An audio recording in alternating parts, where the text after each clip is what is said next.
In the jungle noise, we rise loud and clear. We change the sea, we won't live in fear. Red pill rhinos through the lies. In every passing moment, we cover the prize. Choose to tough beast, it won't go down easy. Red pill rhino into the night. Ripping through the darkness, we'll shine a light. Every working spinning truck to the pole. In the room full of seats, we'll break them all.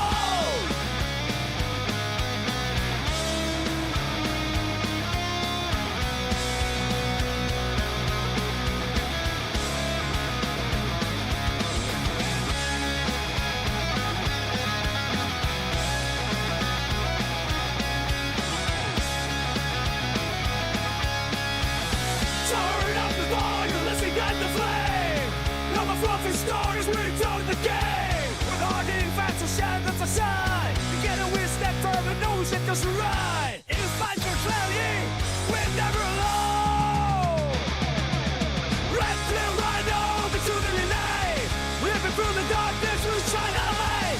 Every word we spit up to the pole. In a world full of seats, we'll break them all.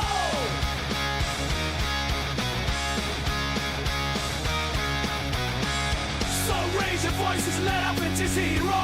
We'll rip the rhino, we'll settle the score.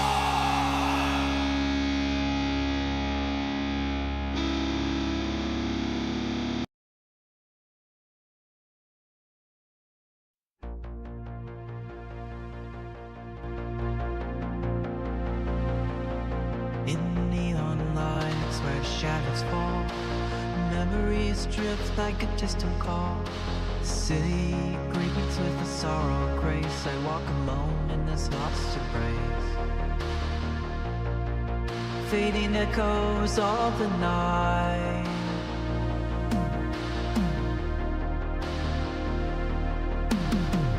In the twilight of our desires, where love is lost and fate conspires. Since we beat to the pulsating dark, we ride the edge, leaving our mark.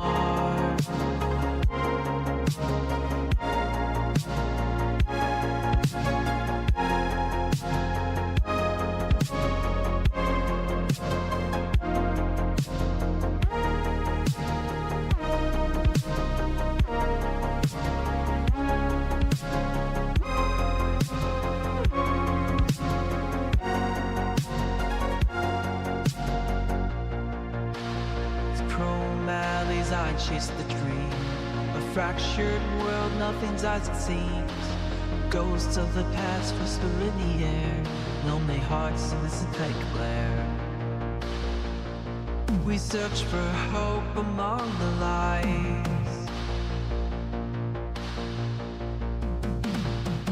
In the twilight of our desires, where love is lost and fate conspires.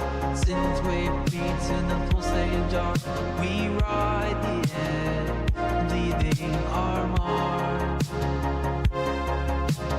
In this city of dreams and despair, we'll find our way with a night in the air.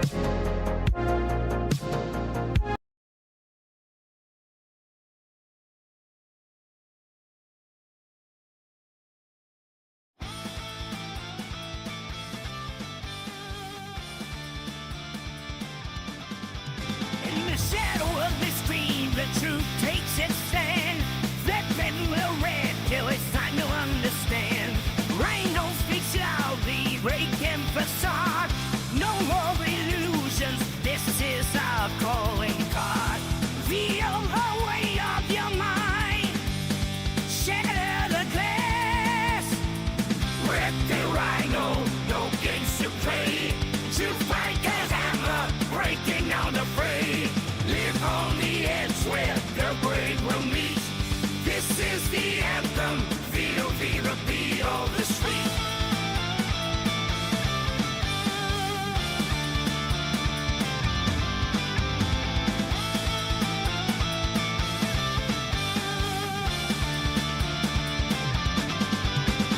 Preachers of lights crumble under their glare, screaming the hard facts the world laid bare. With every word spoken, we rise from the dark, ripping through nonsense, igniting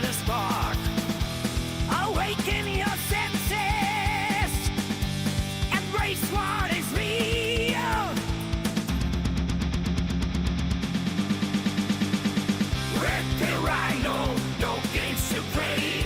Choose by the hammer, breaking on the fray. Live on the edge where the brain will meet. This is the anthem, feel the beat of the street.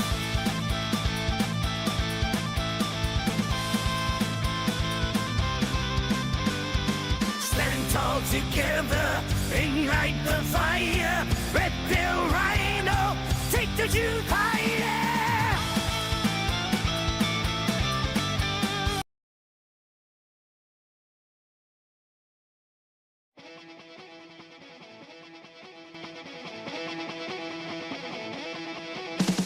In a world painted with shades of gray, where they drown the truth, keep it at bay. But out in the road, let the truth be told. With the red pill rhino, watch the lies unfold.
Under neon skies, the shadows crawl.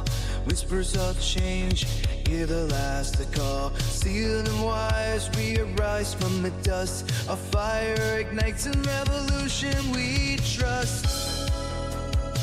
Break the chains, don't be afraid. In the darkness, we made our trade. Rising up from the ashes of smoke, together we'll stand as the silences broke. Voices united, we'll take down the wall. In the heart of the storm, we will answer the call.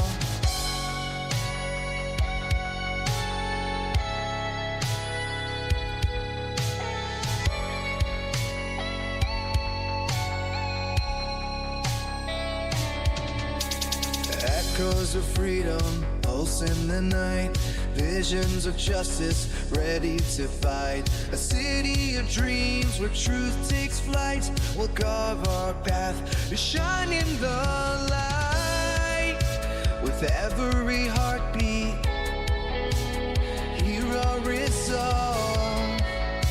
A system to shatter, let's dissolve. Rising up from the ashes of smoke, together we'll stand as the silences broke. Voices united, we'll take down the wall. In the heart of the storm, we will answer the call. This revolution, it's time to arise. In this neon future, we'll claim our prize.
I sure do hope you guys are enjoying the new intro, some of the new graphics, new music we're working on.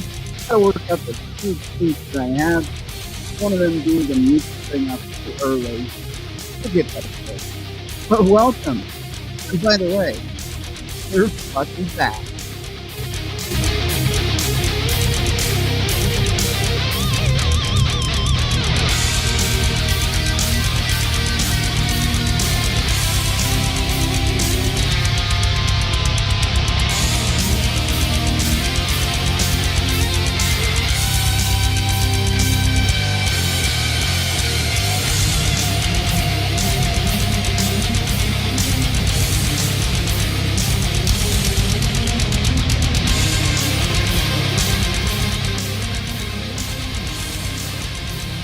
If you haven't already, head up to redbullrhino.com.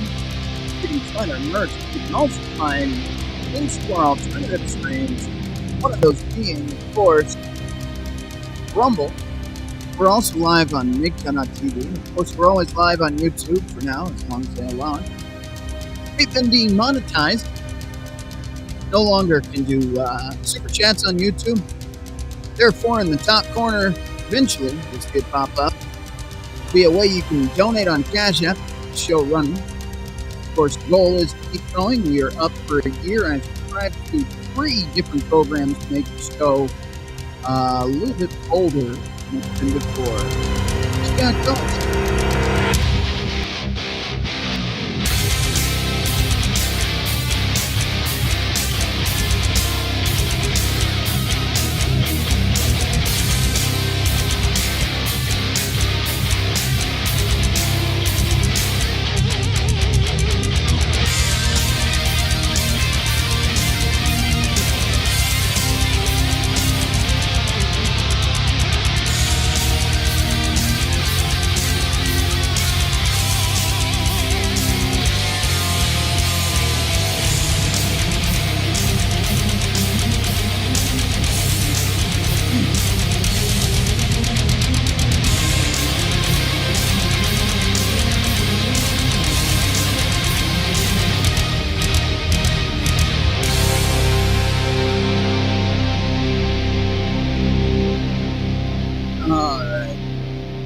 Thanks for tuning in. Let's see if the transition works. Still, like I said, still working out some kinks.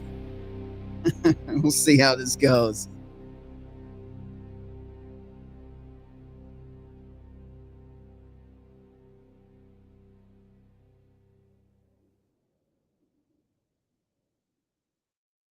All right, I don't see myself on screen, so what do we got to do to fix it? I don't know. I hate that. Let's see if we can fix it. I do hear an echo as well. If you hear it, let me know. Why am I not on screen? That is frustrating. Let's see. There we go. I'll just full screen myself from there. Boom, done. And we're here. All right. We've got a bit of a show to do. Want to check levels. If I'm coming in too hot, please let me know. Like I said, it's been a while, so I'm working out some problems here. Audio might be one of them. So in the chat, give me a 1 if the audio is good, 2 if it's too high, 3 if it's too low. I imagine 1s, but we'll see if there's some 2s in there. Let's see. I'm going to actually turn it down a little bit on my end. There we go. Audio is fine from here. I'm seeing in the background. Chat is up and running. So, yeah, I guess we'll get on with it. We do have some panel members to join us as well as usual, which is going to be a good time. Looks like 1, so audio is fine. I'm actually shocked. Usually it's too high when I have it set up like this. So, I did take some time off, as you guys know. We did a test run last week. That video was up for, I would say, 12 hours, and then we took it back down. Going forward, we have another year subbed into all of our subscriptions here, so we're locked and loaded for that. There are some advancements we made, as well as scripting, so that is something I'm excited about. We could bring in the panel, but first I want to just go into some things. There's been quite a stir in government lately, hasn't there? Let's see. So, today we're going to delve into President Trump, obviously, along with Elon Musk, and through the Department of Government Efficiency, DOGE, it seems they're uncovering quite a bit of corruption and taxpayer waste. It's shocking. I'm so shocked. But something to the tune of a certain $8 million was spent on media. The same media that was very active in convincing the general public at large that the Hunter laptop story was a hoax. And it's interesting because as we get into this, you're going to see that all of a sudden that particular news organization is not getting paid right now. In other words, payroll is an issue, and their excuse is it's just a glitch. Right after they shut down the company that was found to fund them, not company, government department that was found funding them, amongst other things. And we have a long list of things that your money's been going to, not your pocket, I'm sure you would have loved that if your money was going to your pocket to pay your bills, to, buy the food that's going up in cost. And of course, the gas that's expensive and the utilities that's gone through the roof. But, that's not the case, or at least it hasn't been for a long while. So I'll give you the first quote of the evening. This will send shockwaves through the system and anyone involved in government waste, which is a lot of people. Elon Musk here. Let's go ahead and get into this first article here. We'll just jump in. It's going to take me a minute to get things rolling because, again, there's a learning curve to this. We're using a new program. I'm going to try to share screen here. Let's share that one. That's the one. All right. How do I switch the screen, though, is the question. I want to bring it in not like that. Like that. Not like that. There we go. Let's do it like that. Maybe. I don't know. This is all different. Let's try that. I like that better. Let's full screen that. I don't need to be full screen. Just put me in the corner somewhere. Like I said, we'll have the panel on. I'm going to go ahead and get this off the screen too. We do not need that running constantly. You guys get the point there. This is from the Associated Press, which, again, we're taking fair and balanced, and by fair and balanced, looking at both sides of things. The article here says, Trump and Musk dismantling of government is shaking the foundations of U.S. democracy. Washington, AP. When Elon Musk debuted the Department of Government Efficiency recently at the Capitol, House Speaker Mike Johnson enthusiastically predicted the coming Trump administration would bring a lot of change around here. 3 weeks in, the change in the Trump administration has brought a disruption of the federal government on an unprecedented scale, dismantling longstanding programs, sparking widespread public outcry, and challenging the very role of Congress to create the nation's laws and pay its bills. Government workers are being pushed to resign. And the way they're doing that is quite amusing, basically giving them an offer letter to resign. It's just bold moves, and I'm here for it. Entire agencies are being shuttered. Federal funding to states and nonprofits was temporarily frozen, and the most sensitive Treasury Department information of countless Americans was open to Musk's Doge team in an unprecedented, this is where they spin a little bit, breach of privacy and protocol. And here we go with the crying. This is an erosion of our democracy, said Brian Reidel. I just got to point something out, and let me, like I said, I got to use this app. I got a full screen and side screen and move screen and do all sorts of things to make this work.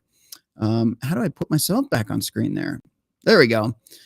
If you are defending the people that have been robbing us blind, this corrupt government, yeah, that's a point too, in the private chat, which I'll bring on the panel here. It's a republic, not a democracy.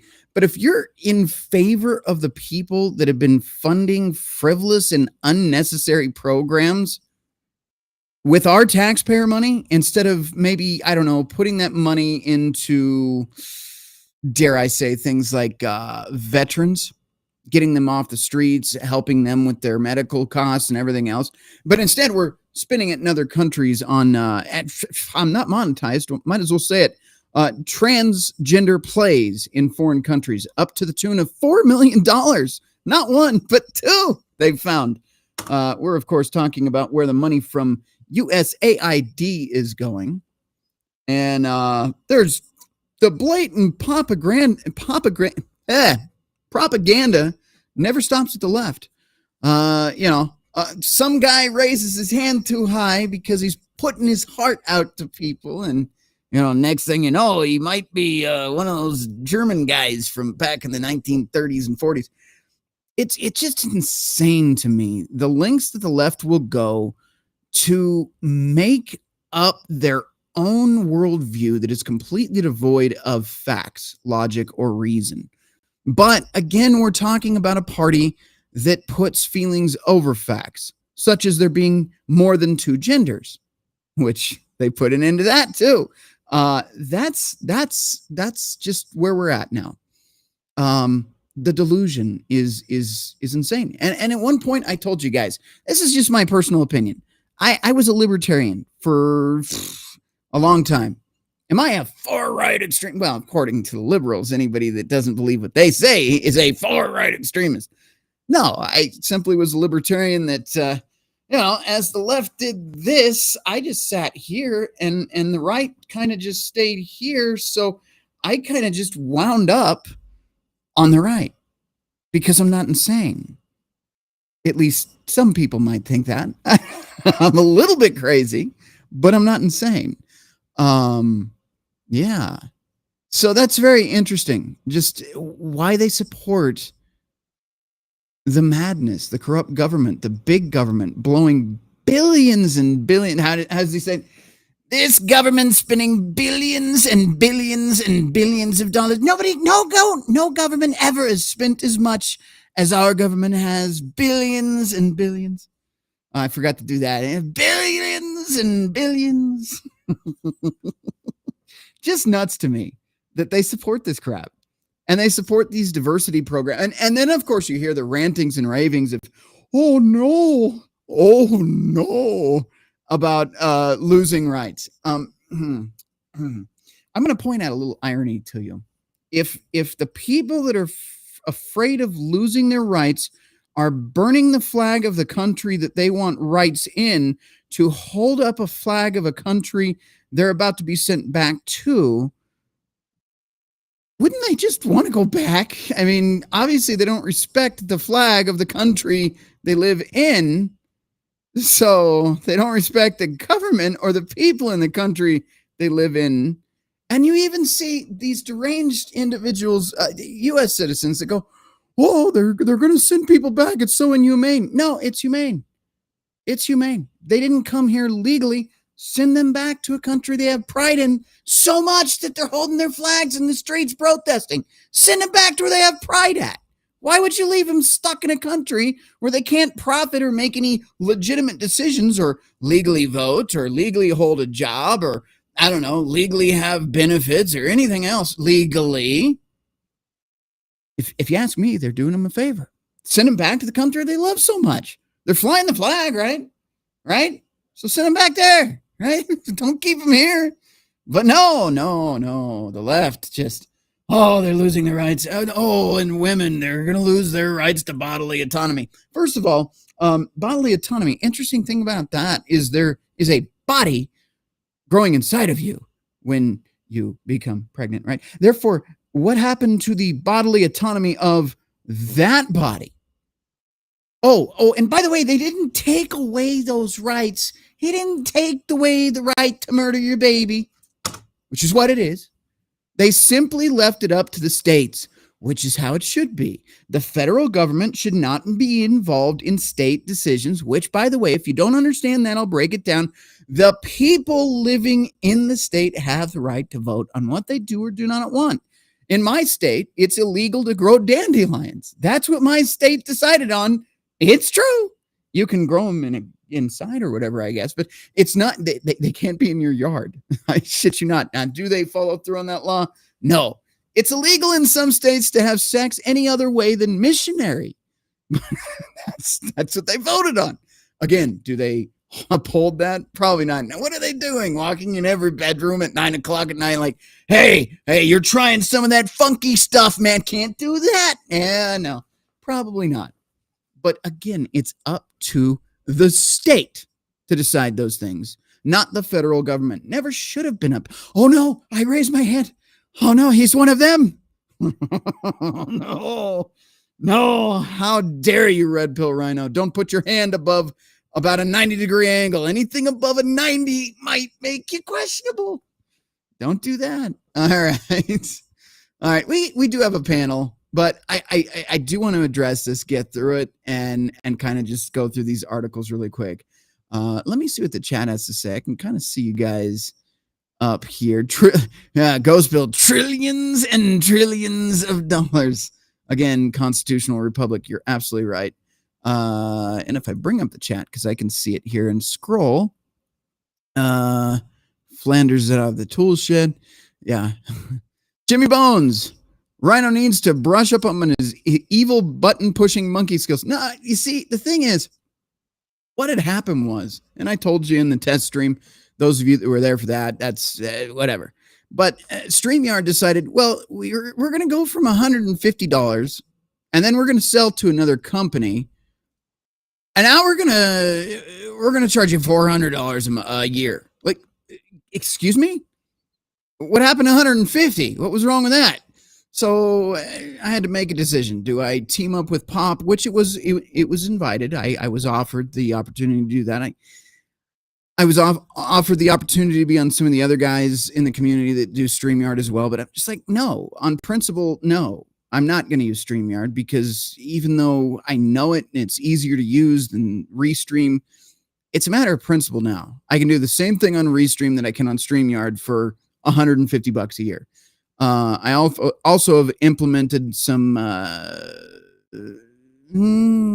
AI stuff into the show. I have. It's true. I did. Some of it's paid for as well. So yeah, and that was out of my own pocket. The Restream was from donations from the viewers, and then the AI implementation of other things was brought to you by me truly, because we need to get this ball rolling. Another thing, even though I'm waffling at the moment, I want to restructure these streams a little bit. So I love having you guys on. I do still want to continue the panel, but the focus has to be maintained. This is something that I've been griping on for a while, and we're going to focus. We're going to not waffle anymore, unless it's fun waffling. You know what I mean? But I just got done watching another stream that was live before me. I'm sure you know what I'm talking about. And there was a lot of waffling. I'm like, God damn it. You spent like an hour and a half on one article? Please, come on. Let's get to the next one. Yeah. So let's go into the next article. Speaking of waffling, I've got to put myself off to the side. I'm going to have to get used to this. I have to move the screen around more to use Restream. Oh, no, we'll continue on this article, actually. So God, I hate the way this thing does this whole, yeah, that. All right, so getting back into this, moving this screen over. Government workers are being pushed to resign. We went over that. This is an erosion of our democracy. Just went over that. President Donald Trump has tapped Musk, the world's richest man. I believe that was, is it Musk or is it Bezos? I'm not sure. Either way, it doesn't matter. To take on inner workings of the world's oldest democracy. And so far, the results are stunning, if not alarming, and unlawful. Oh, no. Yeah, no, I'm just going to say they're not unlawful. What was unlawful was the corrupt use of taxpayer money, which we're going to get into, and the USAID branch of government was founded around the Kennedy era. So this has been going on a long time,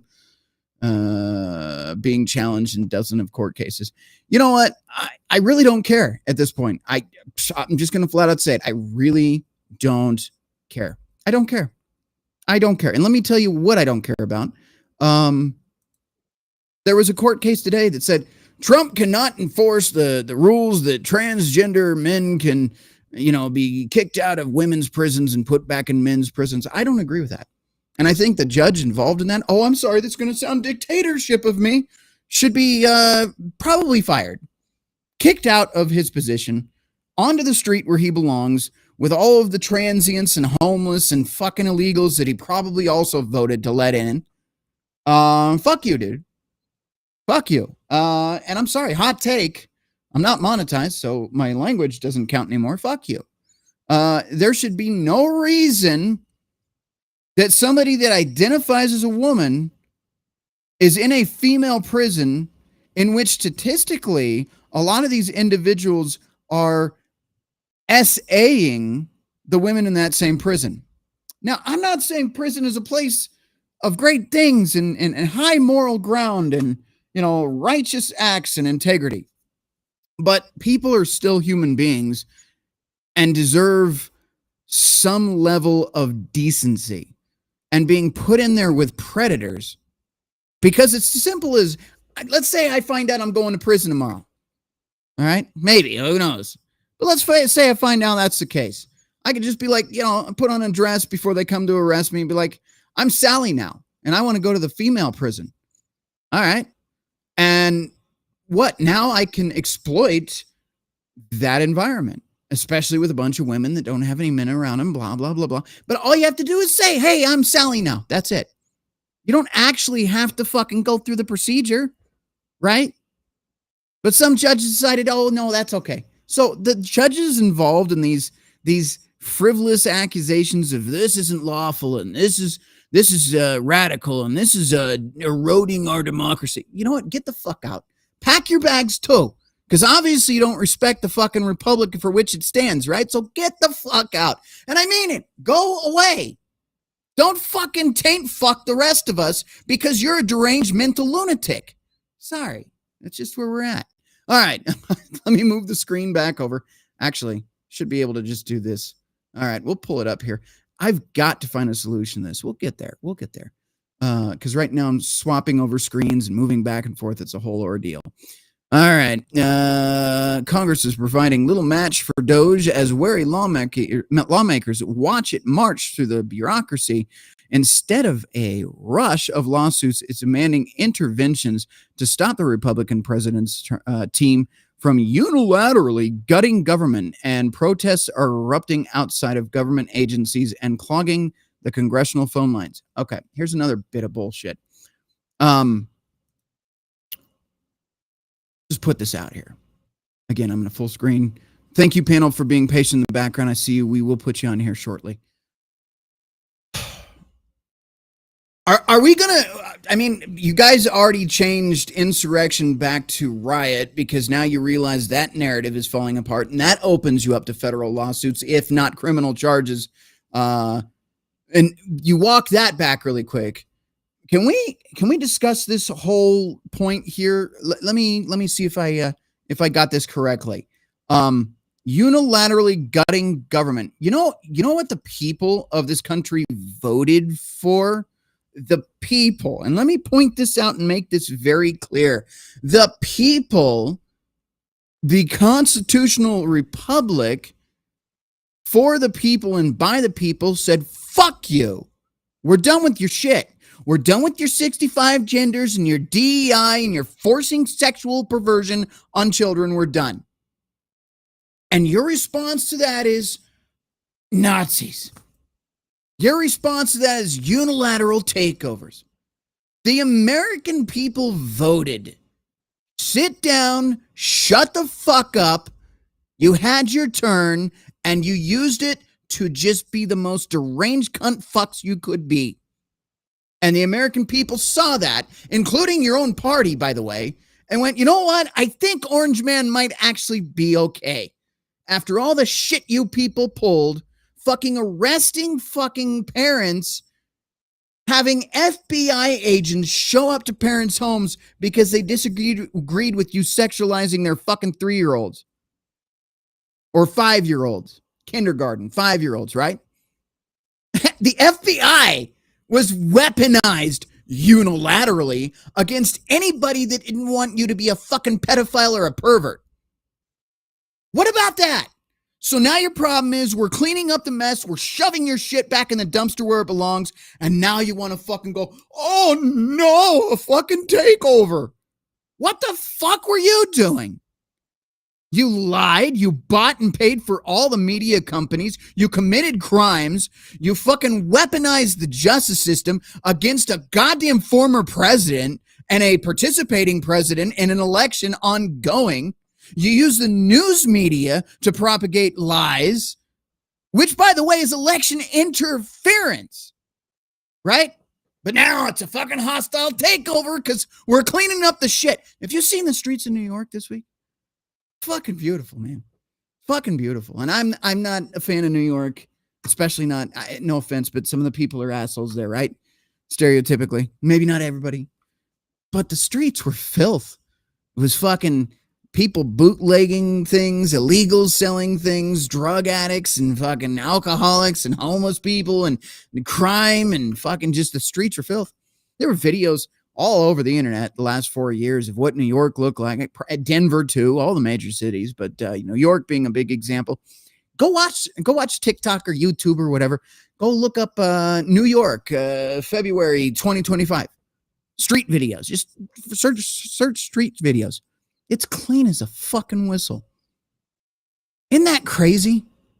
And this whole time we're told by these fucking government officials, these big bureaucratic fucking assholes that don't give a shit about you, that we need more government spending in order to fucking solve these problems. Trump did it in like a fucking week. A fucking week. But yeah, unilateral takeovers and fucking corruption and fucking Nazis and fucking erosion of democracy. Good, fuck your democracy. Again, we're a constitutional republic. Fuck off. All right, let's see. Let's get back into this. There's probably not much more of this article to even cover. It's like I said, we're getting our sources from the opposing side. That's fine because I like getting worked up. I think you guys do enjoy that because that's why you're here still, right? Numbers are showing it anyway. Let's go back here to the split screen. God, this is annoying. I'm going to have to like set up another monitor off to the side. Right now it's up here. You know what? I could try it, but I got to look up to do it. We'll see. We'll see how that goes. Anyway, full screen. Oops. I moved it to the wrong side of the screen. Whatever will I do? Let's full screen it. There we go. Whatever Doge is doing, it's certainly not what democracy looks like or has ever looked like in the grand history of this country, said Democratic leader Chuck Schumer. This guy's such a fucking idiot. Whatever Doge is doing is certainly not. So are you saying it is double negative? Whatever Doge is doing certainly is what a democracy looks like or has ever looked like. I mean, I'm just reading it directly as you see it on the screen there. An unelected shadow government is conducting a hostile takeover of the federal government. That sounds a lot like projection, guys. Do you hear that? That's fucking Schumer. A fucking shadow government. Where have I heard that before? Both the left and the right that have been running this country the last 30, 40, 100 years. Shadow government. Who was in charge the last 4 years? Anybody know? I still haven't figured it out. I mean, it was fun to watch Biden eat ice cream and talk about fucking, his hairy legs turning blonde in the sun. I mean, there's a lot of interesting takes from that, but was he really running the country? Fuck no. We know better. So shadow government. Musk responded on his platform. Hysterical reactions like this is how you know that Doge is doing work that really matters. Isn't that the fucking truth? Congress has been here before, tested during Trump's first term by his willingness to break the norms and skirt the outer banks of legality, most notably when he steamrolled Congress and poached federal military housing. Fuck off. All right, we're gonna end this article. I am actually quite tired of droning on with the Associated Press. No, you know what a good leader does? And I've been told this in other realms outside of politics. A good leader knows when to break policy. Not necessarily break the fucking law, but break policy. A good leader knows how to lead people and break policy when necessary, when it doesn't make sense. And furthermore, stand on that breaking of the policy and say, yeah, I'd fucking do it again. Because the policy was stupid and didn't make sense. That's what you're seeing right now. And what's going to be fun is when you see just how fucked up things are. It's not just as simple as, USAID. Oh, there'll be more. I haven't dropped the ball on it yet because, again, and this is why I haven't brought the panel members on yet. I don't want to go off in the weeds and release all of it yet, especially if you guys are just tuning in here and haven't watched any of the other news today. But I hinted at it. $8 million. What am I talking about? We're going to find out. We're going to find out. So let's see what's up next. Maybe we will bring in the panel now. Let them just don't talk about any subjects going forward. Just talk about what we have talked about so far. I'll get your opinions on that, and then I won't backstage you, but I may silence the mics and move on to the next one, if that makes sense. You guys are pretty good about it, keeping P's and Q's during a stream. So we'll go ahead. Let me get this sorted here. I've got Sean St. George, I think, and I've got MGTOW Mando. I don't know where the others went. There were a couple others, but the links are still there. They're all on screen. You should be able to see them. Mike. Yep, we're here. Yep, I see you guys. I'm here. I hear you. 5 by 5. Very good. Yeah, while I'm queuing up the next thing, if you guys want to quickly discuss what we have gone over, let's get this shit off the screen, though. There, that's better. This is the background. I'm going to be honest with you. Myself, Crusader Nate, and a couple others have kind of beat some of these horses to death already with Billy and Cliff. So I'm gonna kind of take a little bit of a back seat and let Sean cut loose. Okay, that's. You really want me to cut loose?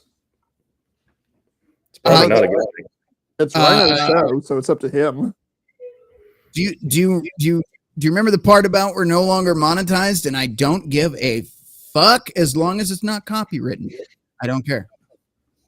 Well, there are certain nasty things that YouTube still doesn't like until Section 230 can be faithfully enforced. But do I fucking care? No, we'll just make another channel. Matter of fact, I've considered it heavily. If we made a new channel, hold on. One in the chat.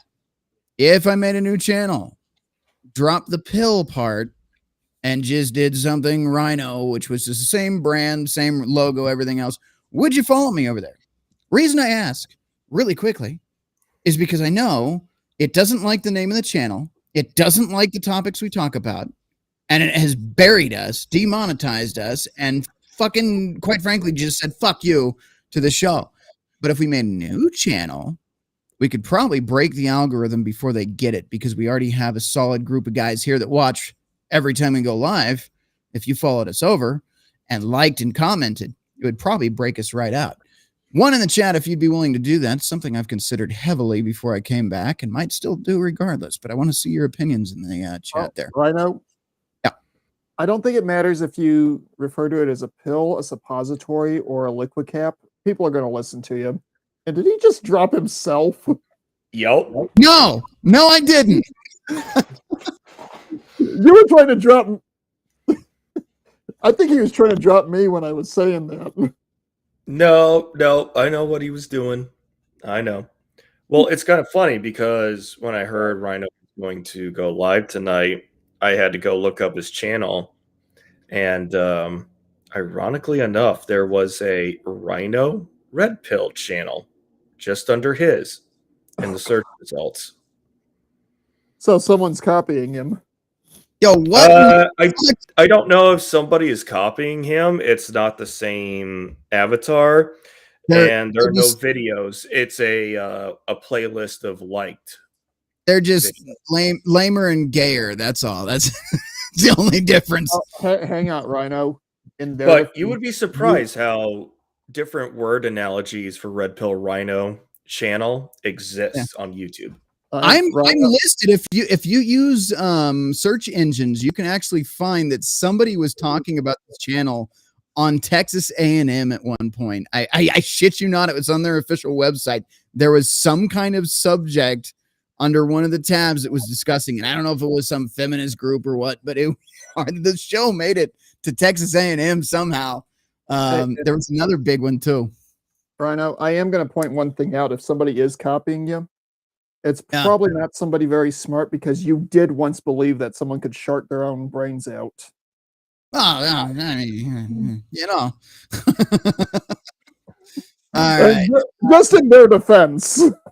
Yeah. Let's see. Where were we at? Okay. You know you're never going to let that down, right? I'm gonna let you guys ramble on for a minute, because I'm gonna do some stuff in the background. So, floor is yours. This is where I yeet myself. This is the section of the show I call Yeet the Rhino and Let the Panel Run Wild. Here we go. Alrighty then. Well, I guess that works out because Kiddo stole my bathroom. Okay. We have one bathroom. Oh no, I'm saying okay because Rhino keeps. I see this was a terrible idea. The second I let the panel take control, they talk about taking a shit. All right, let's try this again. And panel, back to you. Okay, so Has this become a comedy without us knowing it? I guess so. Jimmy, join the show. I need somebody that can actually talk endlessly. I wonder what other anagrams can we create with the red pill rhino? What other channel ideas could we come up with? Crimson Capsule Rhino would be a good one. Yeah, because red pill is a naughty word. Let's see. What's the scientific name for a rhino? I can look that up. No, well, depends on which rhino. I think scientific name for are we going to say a gray rhino? Yeah, may as well, because white rhino would be considered. Really? It's called Rhinoceros unicornis.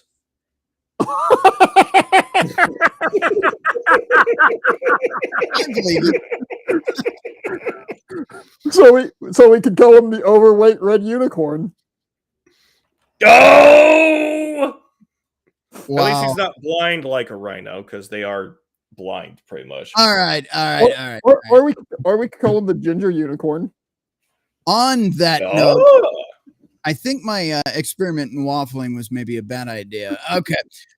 Moving on. That works, because I can finally take the piss I needed to take, so I'll be back. Did we need to announce that on the live show? I don't know. I don't necessarily think we did, but here we are. So we're. Do you really want me to just drop in, drop out, drop in, drop out? Where the fuck does Sean go? Wait, watch this. I can do this. Oh, he dropped out and he dropped in and he dropped out. And there we go. Oh, look who else dropped in. Well, somebody else is taking a piss. Welcome to the show, you son of a bitch. I have been summoned. I was told to join in, and there was talk about waffles. Yeah. We said no waffles, and I'm gonna stick to that. We are gonna move on to the next subject here, but I want to give you guys an opportunity to kind of like break as we switch segments, which is what I'm doing. This is now segment 3, actually, believe it or not. We are on segment 3 of 4.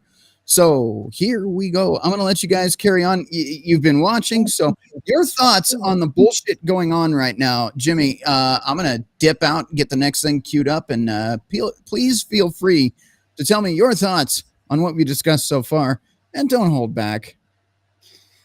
Well, based upon the evidence that Doge has found with all the government spending and whatnot, and it coming to light, and then you see who is really freaking out about it, it really should tell you something about our government and how they've been, well, let's just say, appropriating, aka stealing and abusing our tax dollars. Hey, so I'm just going to go out on a limb and say everyone that's freaking out about, the USAID and all this other stuff and all this other shit, if they're freaking out, they instantly need to be fired. They need to have every single one of their benefits stripped from them. They need to be drugged into Congress and investigated. And if they were found to be criminally liable for something, they need to go to prison for the rest of their life. And if they were caught doing treason, well, let's just say some extreme chiropractic is in order. Just my opinion. Jimmy, I know you're the meme lord. I'm going to ask you to go look in the original memes chat on Pops Gilded and look for something that I submitted. Tell me if you think that sums up the situation perfectly. Let's see here. Original memes. Granted, it's been a while since I've opened Gilded for a while, other than to do the wrestling streams and whatnot. So let me scroll down here. There's a bunch of blankets memes. Yeah, he's the one that does most of them, but I did post one there. Let's see here. There's blankets. There's tantalum. There should be one from me earlier today.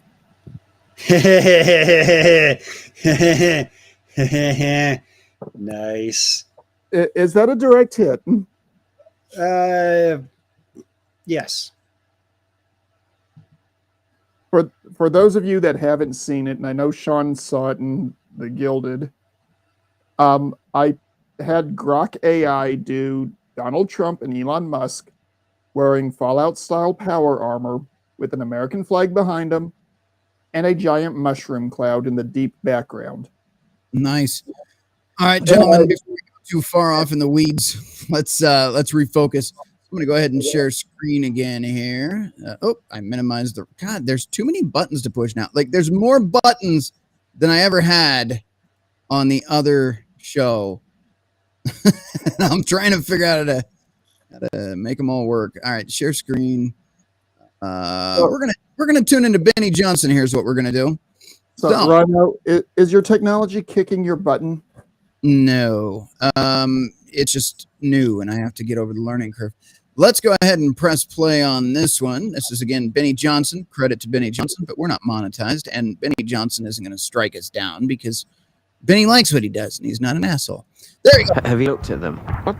By the way, if you don't have audio, please let me know in the chat. 2 in the chat for no audio, 1 in the chat for audio. No. A bit? Hands. Are we the baddies? What's up, guys? It's Benny. What is the CIA? Maybe you know what it stands for. The Central Intelligence Agency. These are the cool guys in the movies with sunglasses and the earpieces, right? The CIA is the intelligence service for the federal government of the United States, gathering, processing, and analyzing national security information from around the world, primarily through human intelligence and conducting covert action. Sounds so cool. You would assume that these guys would be 100% focused on, I don't know, terrorist plots and making sure that espionage doesn't happen here and our enemies are foiled abroad, right? Look at this. I mean, they have so much going on. They spend so much American money and taxpayer dollars on this very critical mission to ensure that we're all safe. So let's go ahead and zoom in on the CIA and the kind of videos that they produce to see if they're keeping up with their mission. As an agency librarian, I work to ensure that our collection and services are matched up with what CIA needs. Not only am I involved in the acquisitions of journals, books, and countless electronic resources, I'm also encouraged to curate special collections that challenge expectation. Recently, I brought in our intelligence gaming collection to give officers unique opportunities to practice skills they need in their various roles. Instead of sitting for hours in front of a computer-based training, they can play a carefully selected game to train a specific set of skills while simultaneously building on the myriad soft skills essential to intelligence work. My favorite thing about CIA is that they encourage the out-of-the-box ideas that drive real progress. Growing up gay in a small southern town, I was lucky to have a wonderful and accepting family. I called it. I always struggled with the idea that I might not be able to discuss my personal life at work. Imagine my surprise when I was taking my oath at CIA. Just what in the fuck does that have to do with Central Intelligence at all? At all? And I'm not. This is a rhetorical question. It doesn't, and it shouldn't be involved. Again, just like I say with, hang on. Just like I say with the Pride thing and charity organizations involving Pride with charities for children, your sexual preference does not belong anywhere around children, anywhere around schools, anywhere around government, anywhere around positions of authority, and anywhere where it could be a life or death situation. That is, again, my take, but I don't think it's a hot take. I think it's just honest. I had a discussion the other day, not on here, not on Facebook, just in the background somewhere with some people. And I mentioned, this guy's like talking about, well, Trump's trying to ban the trans from the military. I said, yeah, absolutely. Well, he said, I brought up the suicide rates of trans individuals. I know I can't say that word on YouTube. I just said, oh well. The suicide rates are extremely high for trans individuals, and like a vast majority of them actually regret the decision later. He's like, well, yeah, but the military has high suicide rates too. I said, yeah, that's after the fact, after the divorce, after the PTSD, after being hit with an IED, after all of the shit they've seen. I said the trans community is going in with trauma and damage and mental illness. You are putting those people in life or death decisions with other human beings. You are entrusting the lives of others with somebody who goes in knowingly mental ill. I don't think so. That's the problem there. And besides that, if you just want to take the trans argument out of it, why the fuck does your sexual perversion?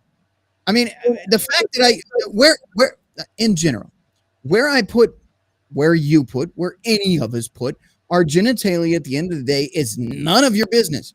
I'm not going to take it to work. I'm not going to take it to the military. I'm not going to take it to some government position if I ever did, which I never would. It's inappropriate.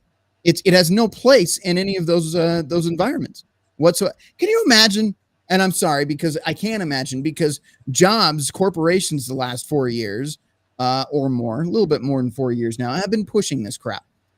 What does a rainbow brigade of bullshit have anything to do with a profit and loss statement? Can you tell me? Can you tell me? Again, rhetorical. In the chat, though, if you want to ask or answer the question, you're more than welcome to. What does DEA contribute to the effectiveness in a military situation? What does DEA contribute to the balance sheet on a budget of a corporation?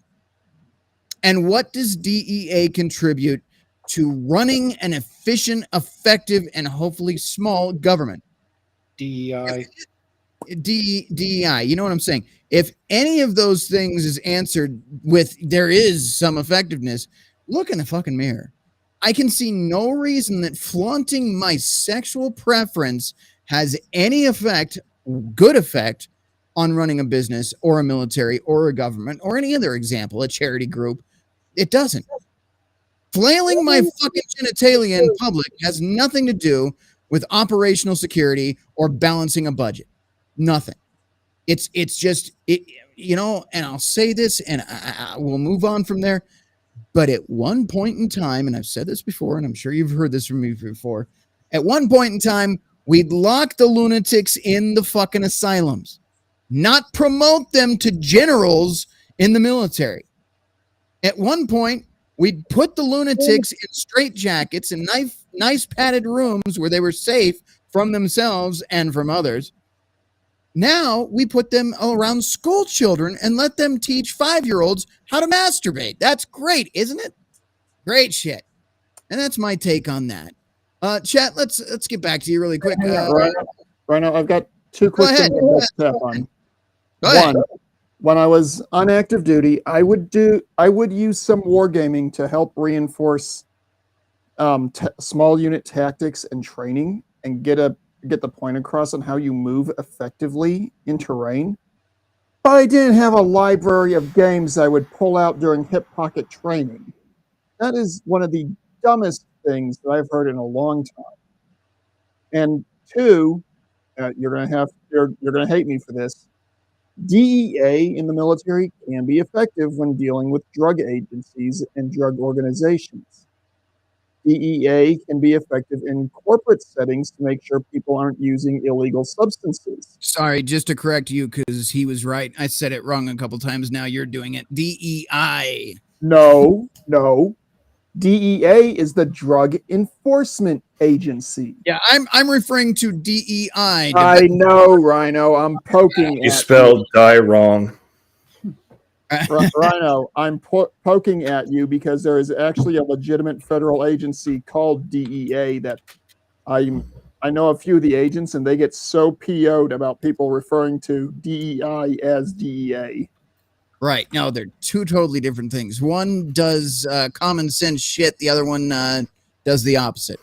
Anyway, let's get back to this fucking video. I'm starting to get the hang of it. Look at that. There we go. And I noticed a rainbow on then-Director Brennan's lanyard, which I later learned was designed by Angle, one of the many employee resource groups here at the agency. I remember being stunned. Since then, however, I've learned that far beyond the resource groups, inclusion is a core value here. Officers from the top down work. But fucking why? Okay, and here's the thing. And I'll point this out because I know there's some people on the left that actually watch my show, shockingly. I don't care what you do in the bedroom. I'm not against it. I'm not I'm not going to take your rights away, and I'm not going to put my hand above 90 degrees. Okay. All right. I really don't give a fuck. If you want to be a human butt plug for another man, that's fine. I don't care. Just what the fuck does it have to do with serving in the government in any form? Or what does that have to do with teaching children? It doesn't. And it's inappropriate. It's fucked up. It's wrong. And it has no place there. I remember, don't ask, don't tell. Maybe, just maybe, that was not a bad idea. Right? Anyway, carry on. Well, it got repealed. Yeah. You know it did, but whatever. Hard to ensure that every single person, whatever their gender, gender identity, race, disability, or sexual orientation, can bring their entire self to work every day. We've got a show to get through, so quickly. This is a question, and it ties into what this gentleman just said. Wouldn't gender identity and mental disability be the same thing? Yes. Yeah. That's all I was asking. I promise. I'm done. Okay. All right. There we go. Not a Babylon Bee video. Could have been a sketch from the Babylon Bee. It's a literal CIA video that they produced. They're proud of. This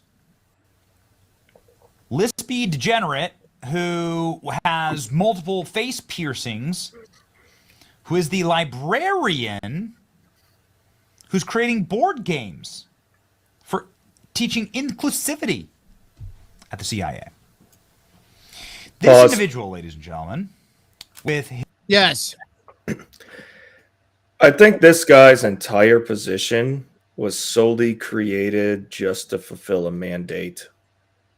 He has nothing to do with the rest of the agency's activities. It is just there for recreation, convenience. That's what's it? MWR, morale, welfare, and recreation. That's the whole fucking point. Your taxpayer money is going to fill quotas to make sure we have degenerates in every branch of government from the top down. That's what the fuck this is. And guess what? How many billions? Oh, wait, I'm sorry.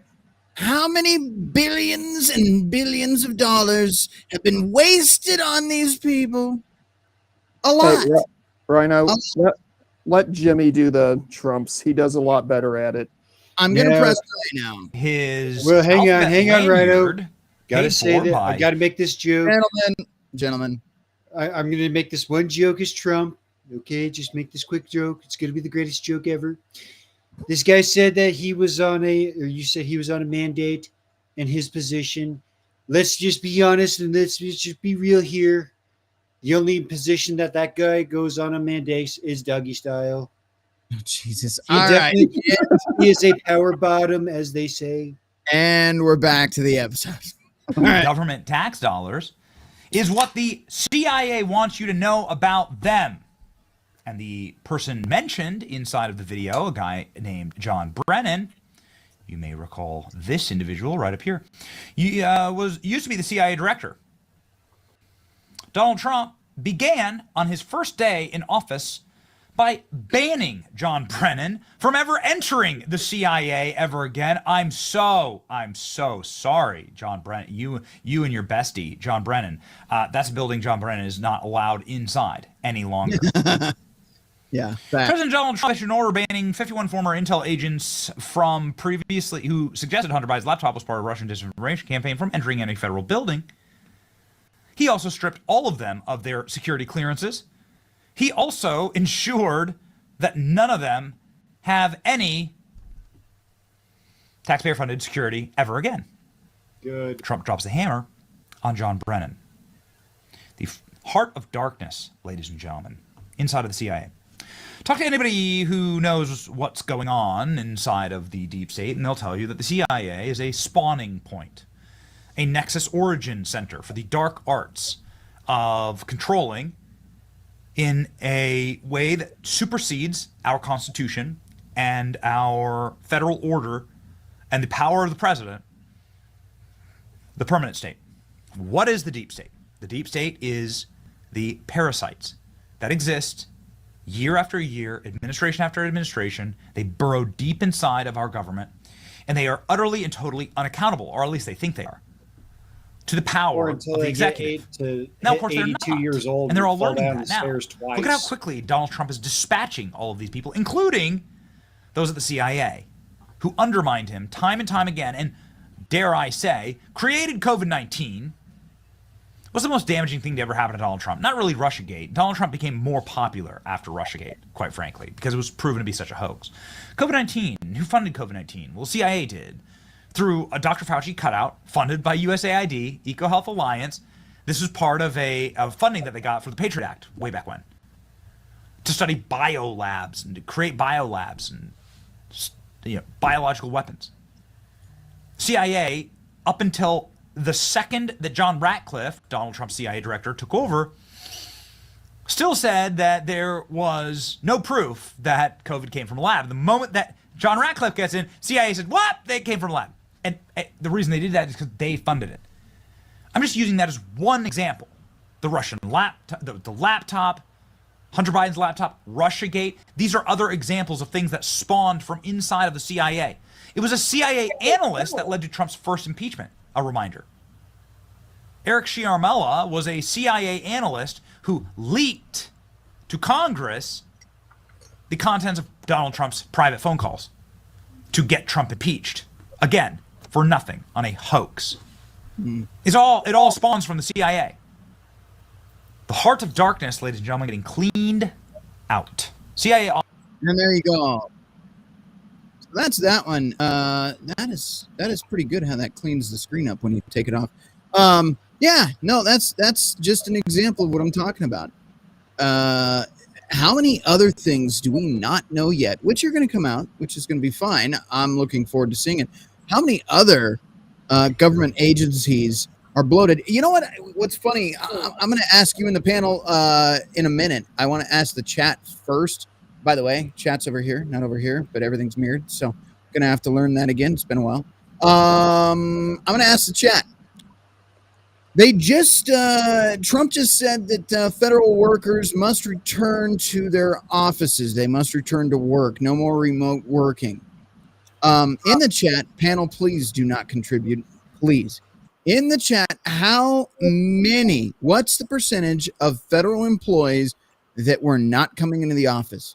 In the chat, give me the number. It's a percent. Give me a number. I'm gonna tell you, your best guesses are probably wrong, but let's find out what you guys have to say. Again, in the chat, what is the percentage of employees in the federal government that were not coming to the office the last 4 years under the last administration? In the chat, please. Now I will check it here in just a second. I'm going to queue up the next one. But yeah, so a lot of bullshit has been going on. And how long? It's not just the last 4 years of this administration. I mean, like I said, USAID was founded during the Kennedy administration. So it's been going on a long time. And, you know, we're just now, thank God, starting to expose it. Let me go over to the next article or next video I want to show. While we're doing that, what do we got in the chat? I've got 40, 60, 100 is a little bit high. 5% ish. All right, so the first one was a joke. So, it's funny. It's funny. The actual fucking number. Wish I had a drum roll. Yeah, right. The actual fucking number was 90%. 90% of federal workers that are being asked to return to work were remote. 90% of federal workers. That blew my fucking mind. Trust but verify. You can look that up.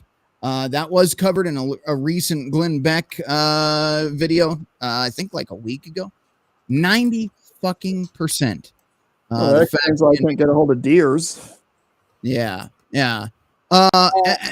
And that includes places like the post office, places like the fucking Department of Revenue. I'm talking across the board.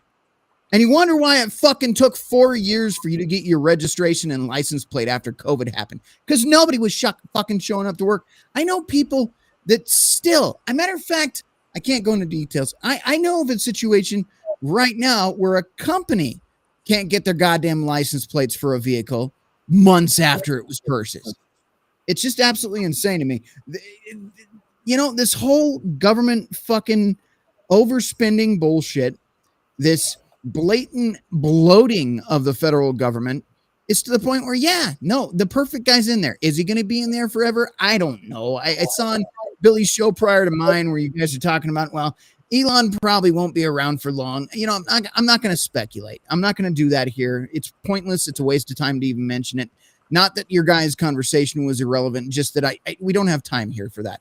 What I will say is you put the guy that day one locked a large majority of his staff out of their own computers and fucking basically said, good luck, you're out of here. They put that guy in charge of government. I'm glad, because quite frankly, anybody that has a problem with this is fighting based on party politics, not on what is in the best interest for their own country. Like, if you're still playing the blue-haired feminist bullshit, Nazi fucking, there's a Nazi.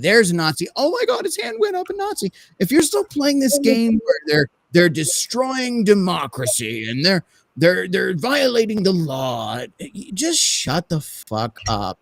Have you not for 1 minute pulled your head out of your ass far enough to see what the fuck your own party did, to the point where you pushed your own party away from its own party, to the point now that your party is so far in shambles that they can't even find a good guy to lead up that party? They pick some fucking 20-something-year-old guy that is nothing but a protester to run the DNC.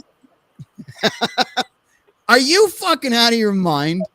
At this point, at this point, you have to just be fucking retarded if you are still under the delusion that the Democrats care anything about you at all.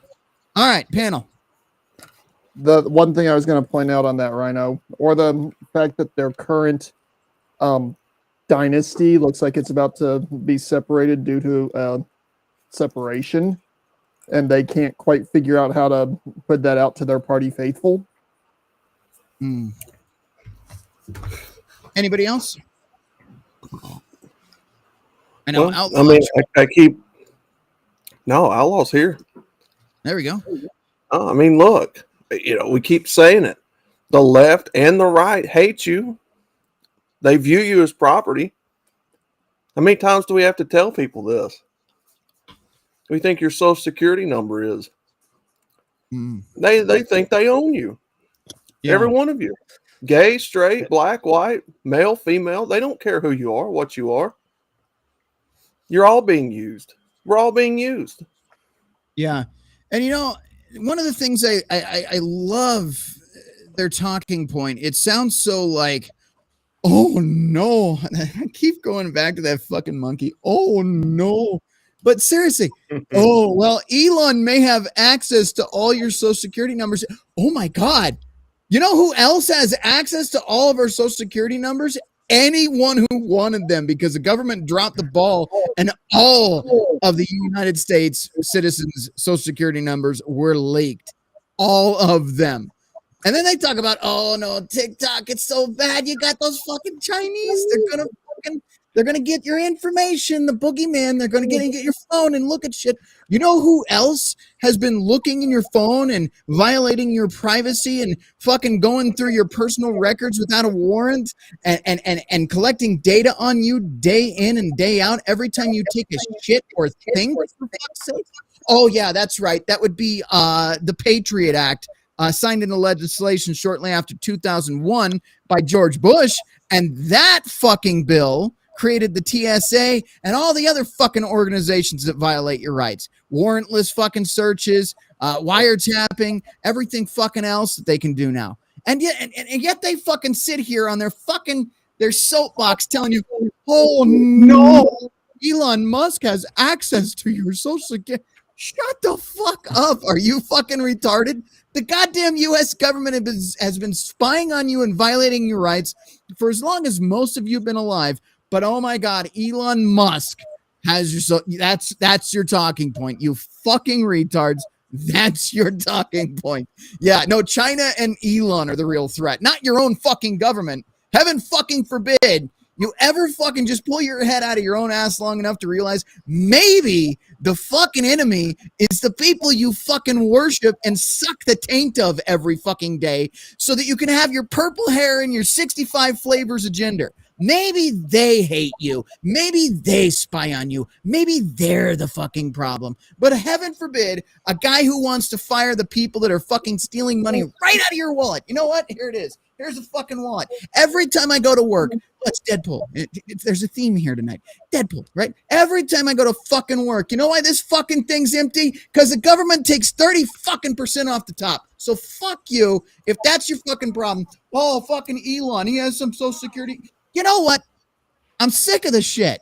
I'm sick of the shit. I really am. You fucking deranged lunatics and your fucking bullshit. Oh my God. You know, Elon and TikTok.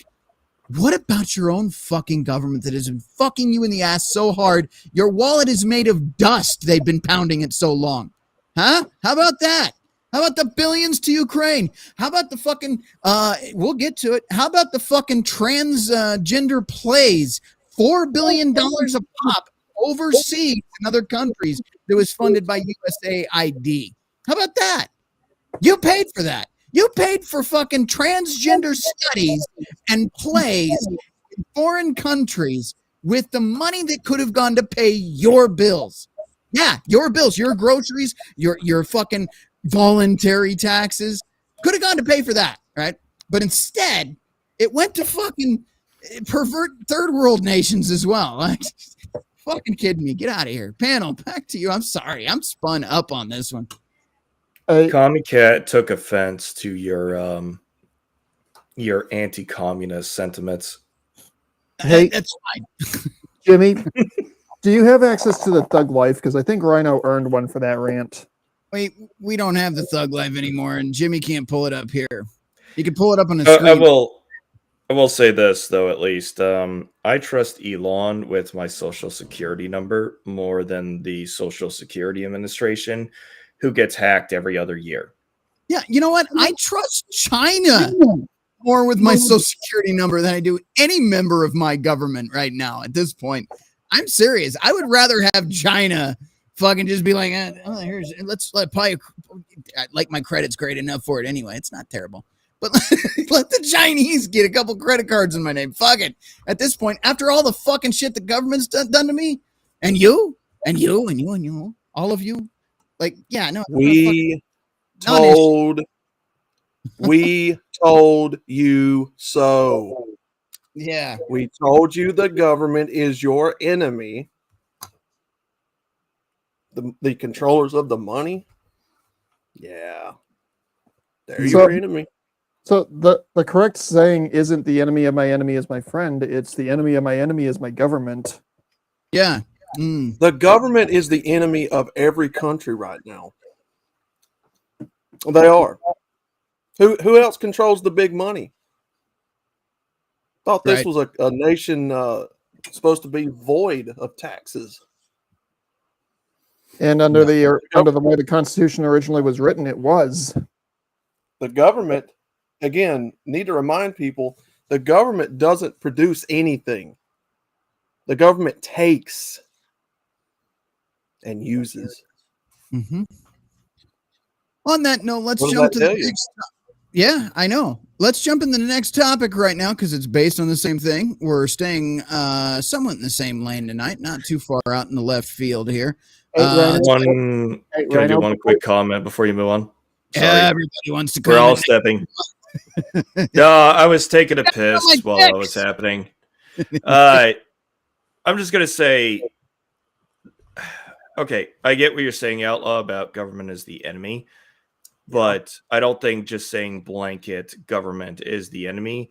It is people inside government. And that's what I'm talking about. Okay.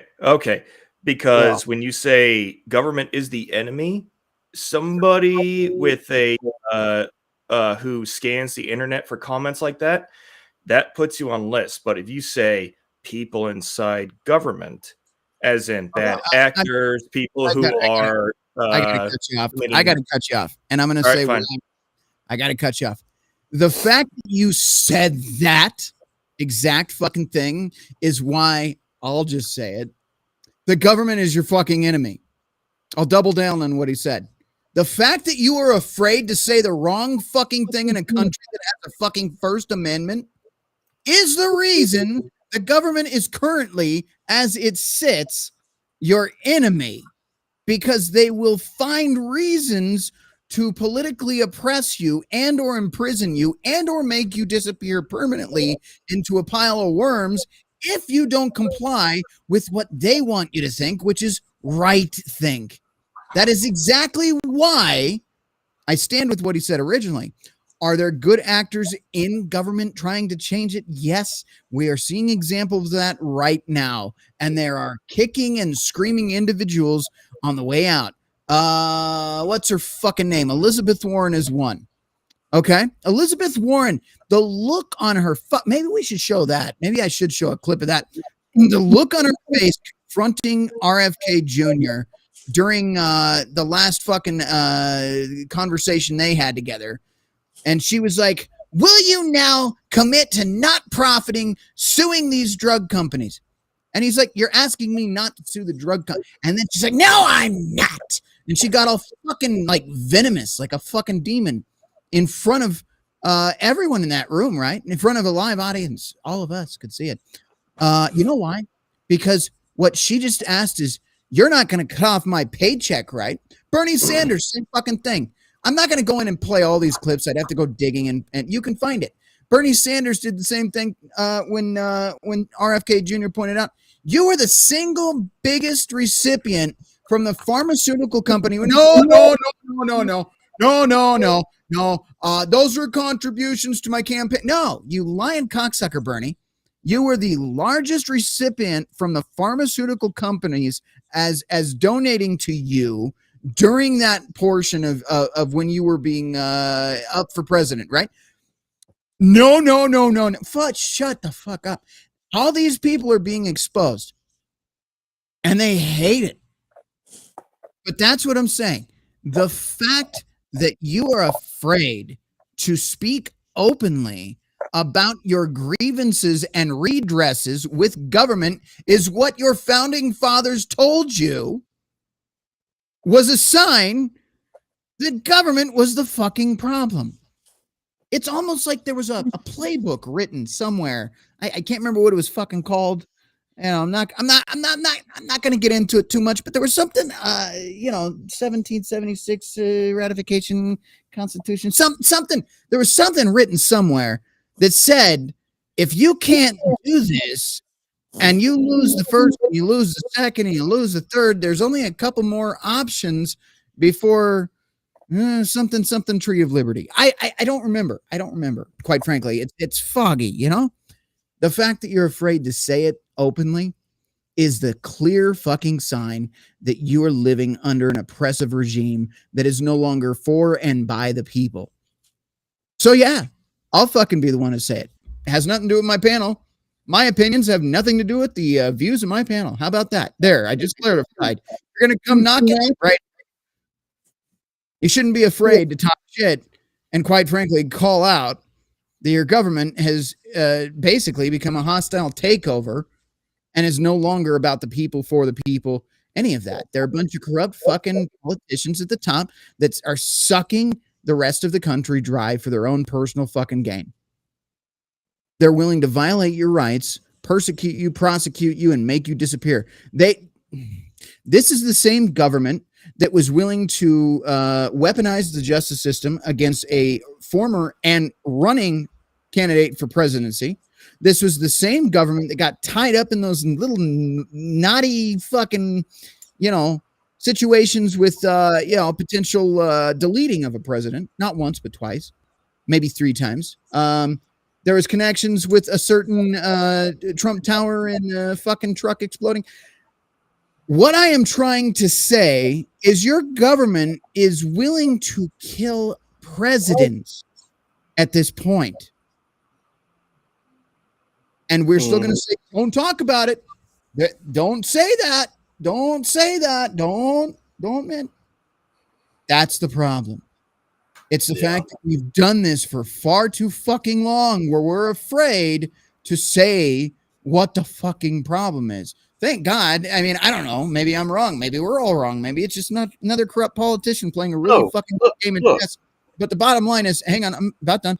The bottom line is, at this moment, it seems like there's a guy that doesn't give a fuck about the fucking, status quo of the government being in control, is about to gut it and hopefully restore it to what it should kind of be. I hope. I don't know. I haven't been proven completely right on that yet, but we're on a good path. Outlaw, to you. Yeah, when I say government, by now, you should all know it's people. The government is your people, right?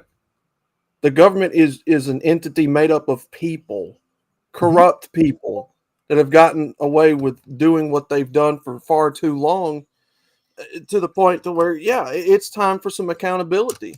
You know, I don't fear these people. I call them out. Yes, the government is the enemy. The people within it, they're the enemy.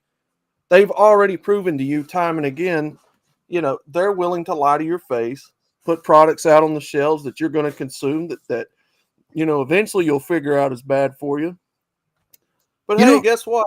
Who gets held accountable for that? Okay.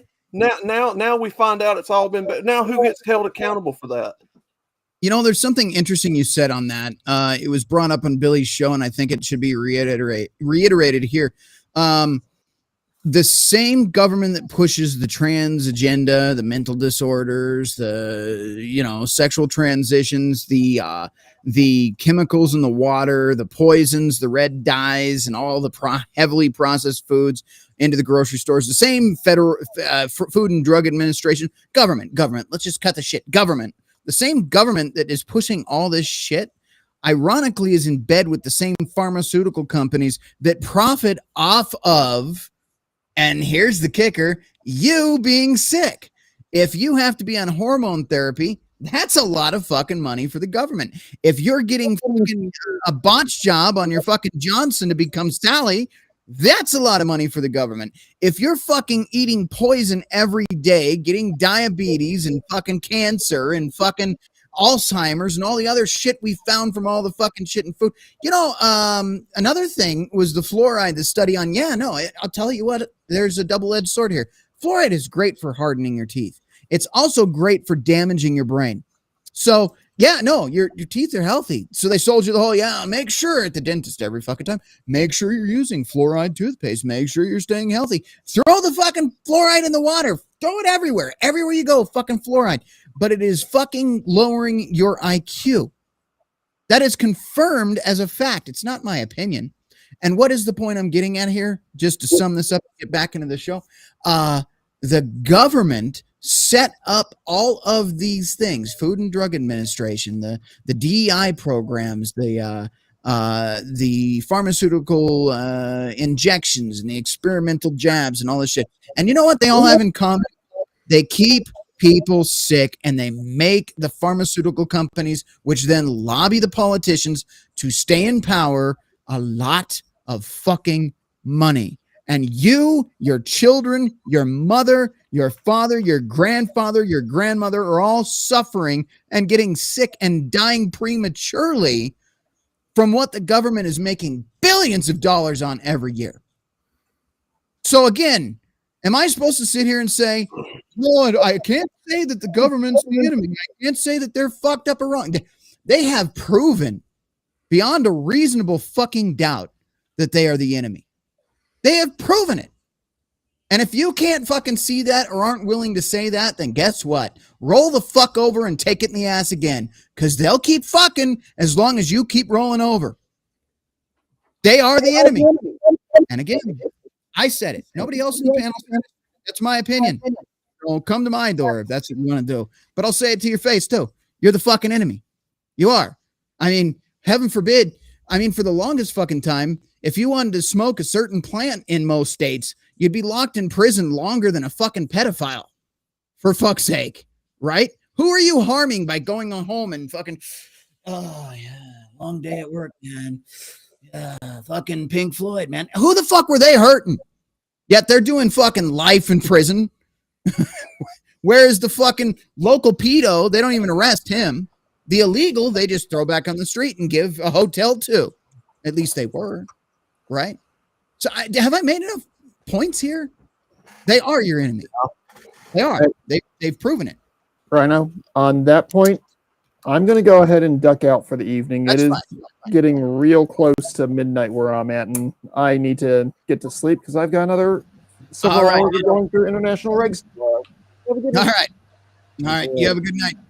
Take it easy, Mando. All right. man. Anybody else? We're going to jump in at Dr. Steve Turley after this. Anybody else want to jump in really quick and add to that?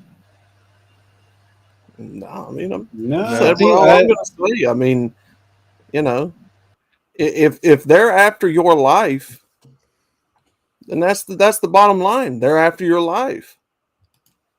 If they're putting shit in your food and your drinks and your drugs to intentionally make you sick to keep you a customer, they're aware of it and you're aware of it, yet nothing gets done. You know what time it is. Everybody here knows what I say by now. You know what I'm about. I don't sugarcoat it. They're the enemy. The people who make up the government, they're the enemy.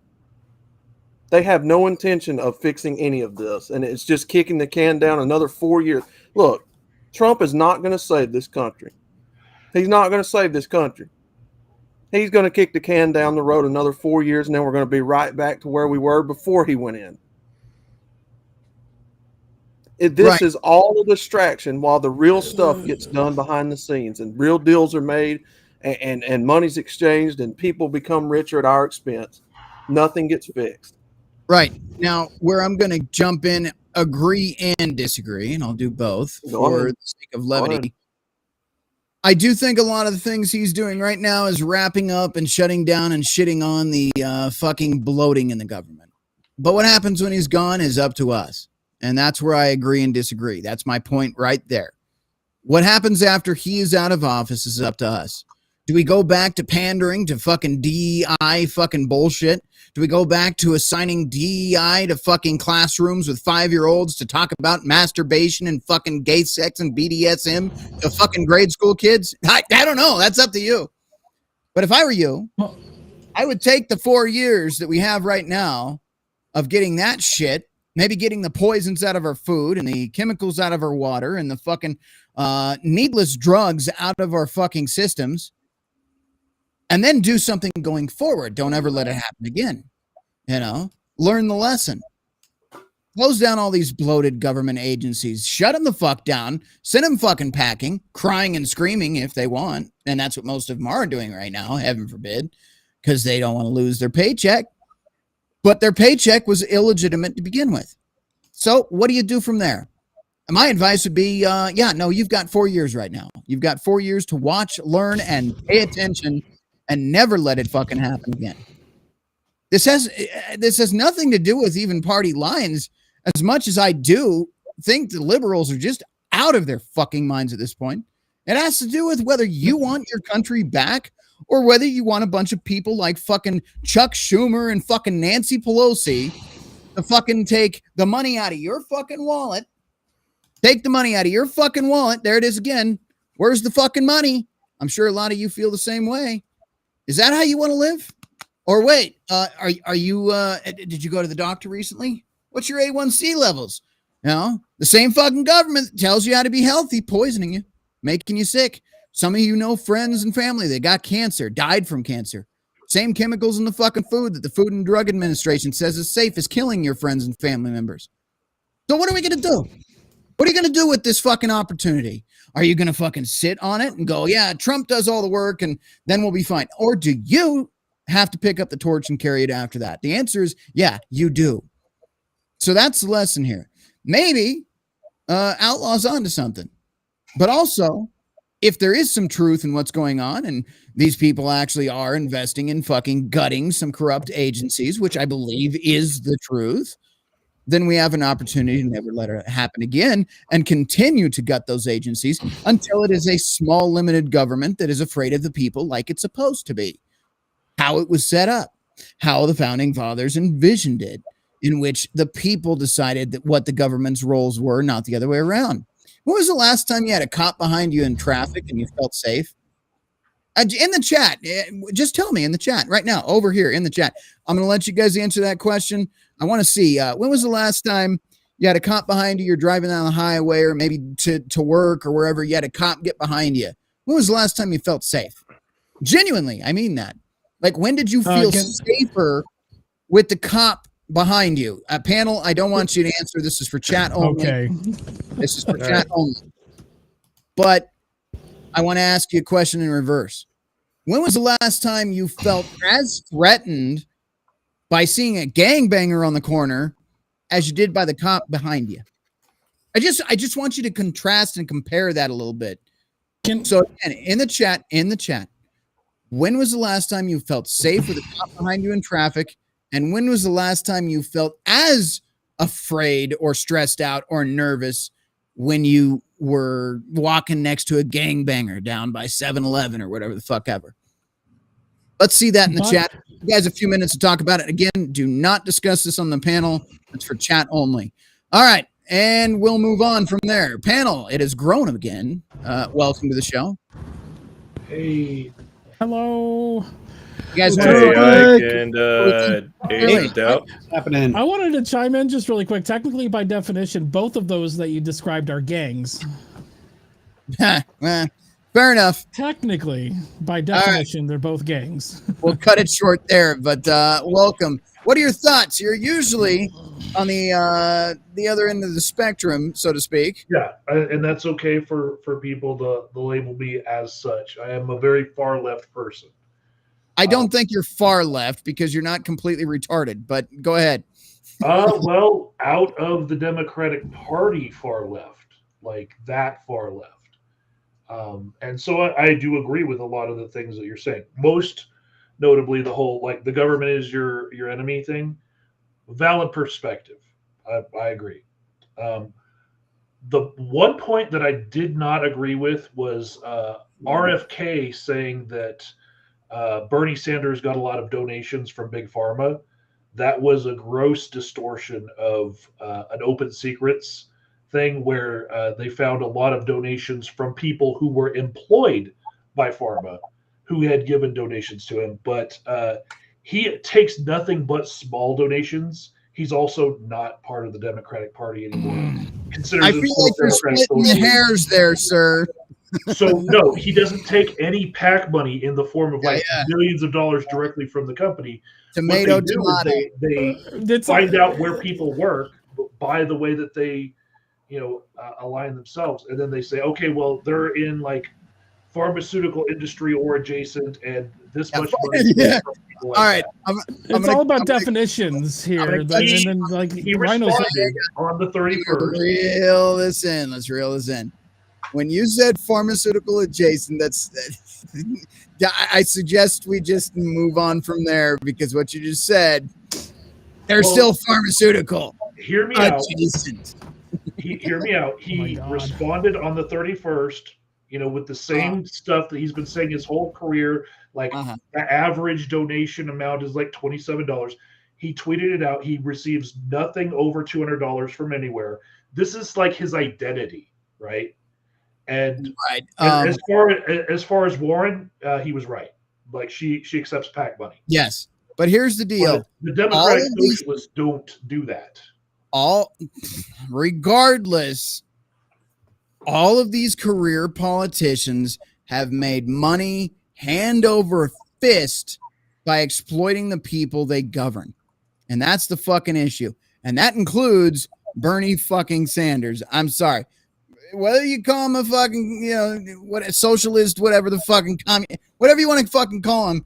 The point is, he's a career politician that has made millions of dollars over the course of his career exploiting the American people. Okay. That's a fact. I will agree that even Bernie Sanders has enriched himself while he has been a politician. We know what he gets paid, is paycheck from being in Congress. And we know that he has, like 5 houses there, and they're each worth a couple $1 million. And that's like this level of grift. And then there's Nancy Pelosi, who like does insider trading, and she's like the absolute worst. You go to like Unusual Whales, and you just track all of her stocks trades, and you're going to be a millionaire one day, right? All right. And then there's Trump making his own meme coin, and overnight doing a rug pull and just becoming another order of magnitude bigger billionaire. Like, a lot of people make a lot of money in government. Bernie Sanders, not the biggest fish to be griping at. On that note, we're going to move on to Steve Turley. We've gone off in the weeds a little bit longer than I wanted to. Let's go ahead and roll the... We cannot allow Elon Musk and a small group of people to secretly, behind closed doors, take away our privacy, take away our dollars, take away everything we have. We are going to fight this fight. I am going to stand with you in this fight, and we will win. This is what This is what looking completely stupid in front of a live audience looks like, for the record. Let's keep watching this. Before you quit, hang on. We will win. Okay, go ahead. Whoa. Accuse your enemies of which you are guilty of. Oh. Literally everything that Cuck Schumer just said is the exact same thing that the Democrats have been doing for the past 20 years. Yeah, and you see this fucking old fucking geezer here acting like a fucking 20-year-old fucking hipster doing the protesting, "We will win." And there's like 3 people fucking chanting around him. Now, I'm not going... We will win. We will win. Make accusations or... We won't rest. We won't... Gentlemen, we got to roll the tape. Rest. We won't rest. We won't rest. Straight after his Corona and guac embarrassment, Chuck Schumer continues his litany of self-humiliations, as do all the Democrats. And as they continue to make cringeworthy spectacles of themselves, Elon and Doge are uncovering corruption that is beyond belief. We just saw the biggest scandal of 2025 break right before our very eyes. Doge has uncovered the receipts that show that the Biden administration has been paying the legacy media through USAID to attack Trump and the MAGA movement and to incessantly pimp for the Democrats. You cannot make this stuff up. The latest bombshell involves Politico. Yes, Politico, that ridiculous left-wing propaganda rag. Well, now we... All right, so we're going to jump to that really quick, get back to this video, but I want to verify from my end what he's talking about. So let's go ahead and share another screen here really quick. We're going to go ahead and jump over to this one. I want you to see this for yourself. This is from Times of India, actually, because you can't get news in America still. All right, so White House confirms Politico received $8 million from USAID. Doge will cancel those payments. So here we go. White House Press Secretary Caroline Leavitt Wednesday confirmed that many media outlets, including Politico, keep in mind here what I just said, many media outlets, just happen to include Politico, receive funds from the U.S. Agency for International Development, the agency that would be shut down soon on the advice of Elon Musk's Department of Government Efficiency. I was made aware that USAID has funded media outlets like Politico, who I know has a seat in this room. I can confirm that more than 8 million taxpayer dollars have gone to essentially subsidizing subscriptions on the American taxpayers' dime. Will no longer be happening. The Doge team is working on canceling those payments now. That is absolutely fucking insane. This is a whole of government effort to ensure that we are going line by line when it comes to federal government's books. This president and his team are making decisions across the board. Do these receipts serve interest of the American people? Is this a good use of American taxpayers' money? If it is not, that funding will no longer be sent abroad, and the American taxpayer will see a significant savings because of that effort, Levitt said. Now, I don't have to continue on this article. What I'm going to do, we're going to go back to Turley in a minute, but I actually want to share another screen with you because I've been doing my research for this one. Let's go ahead and share this screen, shall we? This is from the whitehouse.gov official release here. Let's put this on screen, full screen it really quick for you. At USAID, waste and abuse runs deep. February 3rd, 2025. Still relevant, very relevant. Let me actually turn off the chat here for a minute so you can see the screen. How do I do that? There we go. Chat is gone. We are full screen now on that. All right. For decades, the United States Agency for International Development, which aid has nothing to do with international development, by the way, has been unaccountable to taxpayers as it funnels massive sums of money to the ridiculous and in many cases malicious pet projects entrenched bureaucrats with next to no oversight. Here's a list. Here's a fucking list of what I am talking about and why this video is being made tonight.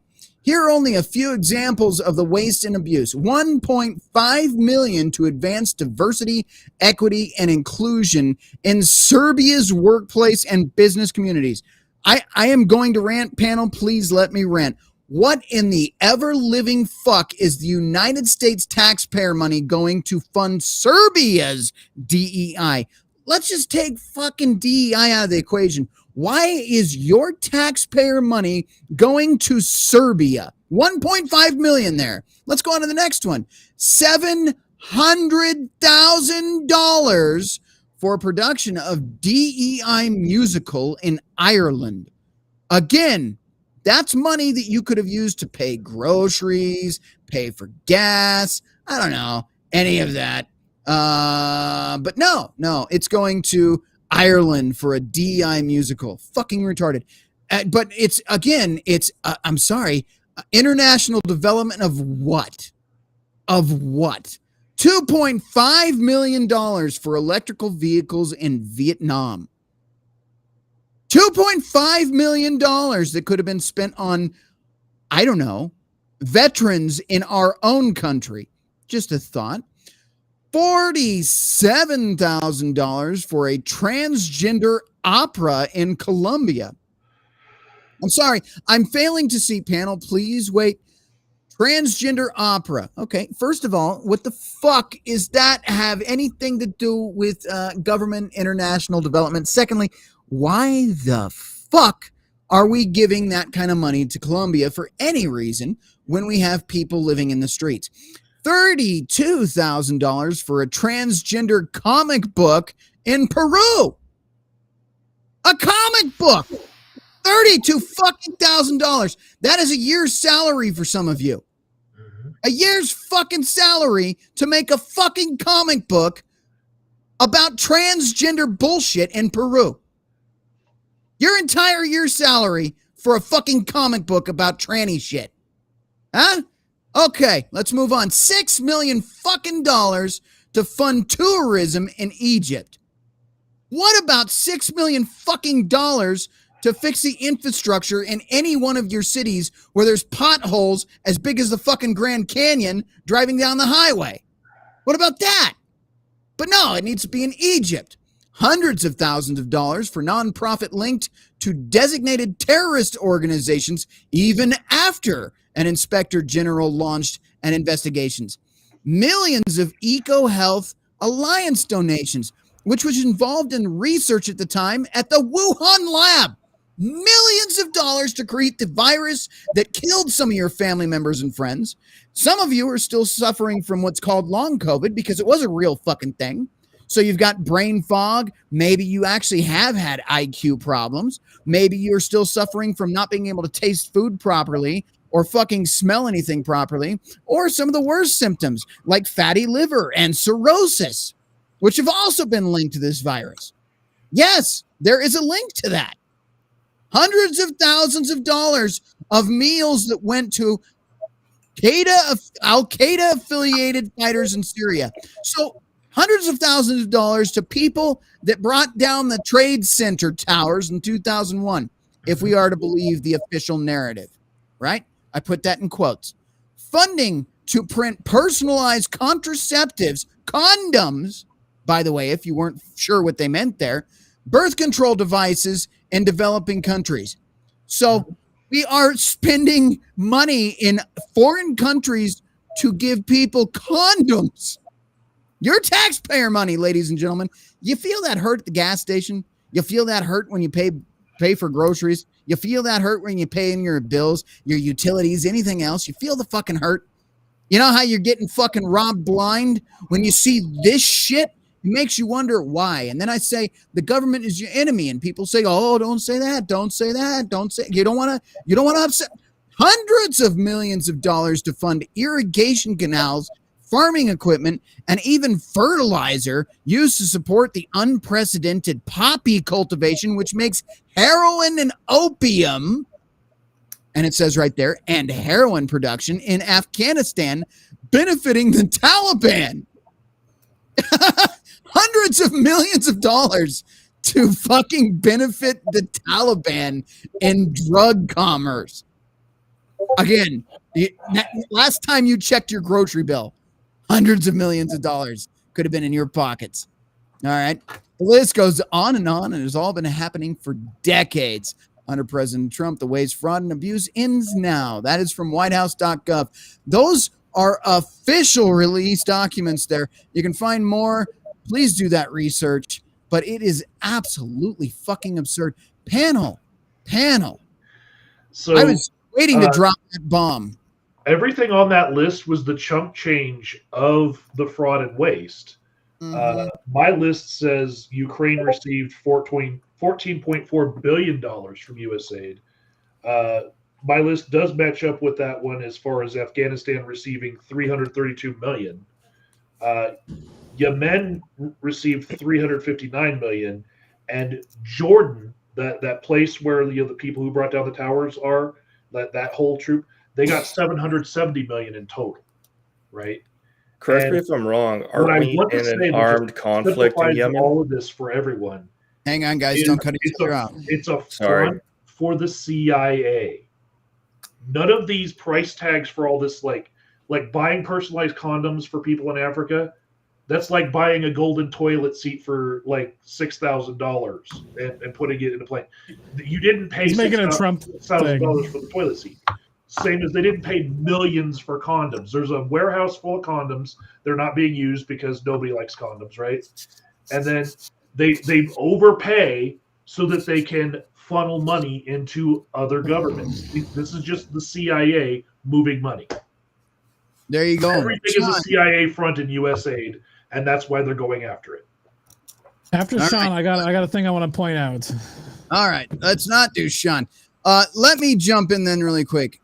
Do you think there might have been a correlation to why I dropped that video about the CIA before we got into this? Yes, there was. Here we go. Go ahead. So you were talking about federal government paying for fixing potholes. The problem with that is potholes are up to the state government within the United States, not the federal government. And so like the federal government shouldn't be fixing potholes in the states, let alone other goddamn fucking countries. Okay. Now that you have picked at straws here, let me explain my reasoning. If your states weren't being robbed blind by the federal government fucking taking money out of each individual's pockets, you would have more money collectively to make those decisions in your states. Do you want to? The main thing I was pointing out is like the government's like, we need to tax you because those taxes go towards the fucking roads. And that's the main thing people say is like, we go and fix the goddamn roads. No, they fucking don't. Go down any main street in any fucking state, in any fucking city in the United States and count how many potholes are gonna fucking make your fucking hubcaps fall off. And it's gonna be astronomical. They don't do shit with the fucking roads. If a private citizen does the sends the initiative and actually goes out and fixes the potholes in the city streets, the city will go and find that person and fine them because they are not, quote unquote, licensed to do so. Right. Did you see just a quick aside? Did you see the thing that Domino's did? Yeah, I can't remember what city it was. They went and fixed the potholes and they spray painted "pothole fixed by Domino's" and they put it on the fucking ground next to the pothole. It's fucking hilarious. Look it up. All right, let's jump back, and it's early for now, but that is a pretty good aside. Here we go. Now that I've rolled out the shitstorm that I wanted to get to tonight, thank you for staying tuned for 2 hours, 0 minutes, and 42 seconds so that we can get to this point. But let's go ahead and roll back into this now. We know why it's gone so far left. We now know that Politico received over $8 million in USAID funds. As it turns out, you and I were paying for Politico to run hit pieces, daily hit pieces against Trump and the MAGA movement.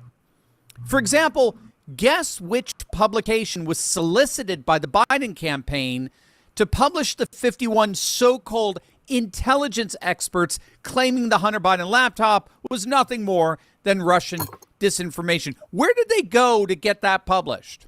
Yep, Politico. Again, this was a classic case of the legacy media abandoning its sacred call to speak truth to power and instead began speaking the power's truth because that power was writing it checks. We now know, of course, we've got the receipts. We've got a leaked email from former CIA Director John Brennan that verifies that the 51 intelligence agents that endorsed the Hunter Biden laptop letter did it with the specific intent of enabling Biden to mislead the American public during his election campaign. The email sent out by Brennan explicitly stated to all 51 intelligence experts involved that Biden needed a talking point to push back against Trump for the upcoming debate. It was blatant election interference, and it was a lie. Now, obviously, Politico could have found that out. Obviously, Politico reporters could have probed and uncovered that this whole 51 intelligence expert fiasco was staged. It was fabricated. It wouldn't have been hard. Questions like, who coordinated these 51 so-called intelligence experts? Isn't it interesting that they all seem to have these past anti-Trump statements and sentiments in common? If John Brennan coordinated this, what does he know about the laptop? It's in the FBI's custody. He's in the CIA. When did he learn it? How did he learn it? From whom? They could have done that. Politico could have done actual reporting, actual journalism. But no, that's not what the legacy media is about. That's not what they were about in the 2020 election, and it's not what they're about today. Did you see this? A reporter was caught before the Bobby Kennedy hearings with a pre-written headline on her computer. I mean, think about that. The headline was pre-written before a single word was spoken in the Senate confirmation hearings. The story, the narrative, the frame was already predetermined before the hearings even began. This is why it's so often said the legacy media is not about news, it's about narrative. They're not about news, they're about narrative. And so the entire industry has been captured by what's called confirmation bias. Confirmation bias is when one focuses on only that information that supports one's prior beliefs and values. The mainstream media deliberately ignore and suppress facts that do not conform to their woke left-wing narrative that we now are finding out was bought and paid for. That woke left-wing narrative pushes out facts and information that are threats to the liberal globalist world order that's signing them their checks. That's why even the liberal commentator turned media critic Andrew Sullivan, he's long argued now that the mainstream media isn't news. It's narrative. That's the key to understanding what's going on here. This mainstream media pushes narrative. They do not push news. Whatever events they focus on, whatever facts they put forward, always comport with the politically correct woke narrative they consider so absolute and unquestionable. And they consider it so absolute and unquestionable because we now know they have significant amount of zeros behind them. Given on that note, we have obviously been somewhat of a right-leaning show. I don't know if you guys may have noticed that, but I don't just get my news from the right. You saw we had Associated Press, New York Times, we had some other stuff, and you just saw Dr. Steve Turley is a conservative. But let me just show you. There is more than one side to everything, but when the sides align, then you start realizing the problem isn't a party problem. We have a government problem. Here we go. We're going to share this one. This is Jimmy Dore. He is definitely not on the right, but Jimmy Dore even gets it. So here we go. Let's get into this real quick. There we go. There it is. Boom. Done. Jimmy Dore. Here we go. Come see us on tour in Dallas, Austin, Baltimore, Hartford, Connecticut, Syracuse, New York, Atlantic City, Levittown, Cohost, and Providence, Rhode Island. Go to jimmydore.com for the link for the cheapest tickets. So guess what? Trump is shutting down funding for USAID. Now, USAID is a front organization for the CIA, and they do it by I'm going to show you how they do it in a second. Now do National Endowment for Democracy. It's almost like this was alluded to twice in the show, and I saved the best for last. There was a reason that I discussed this earlier. Now we're going to get into it. Democracy. Musk says we're yeah, it's the same thing. The NED, National Endowment for the Democracy, USAID. It's just how the billionaires through the deep state control the world. Yeah. It's how we do imperialism and hegemony.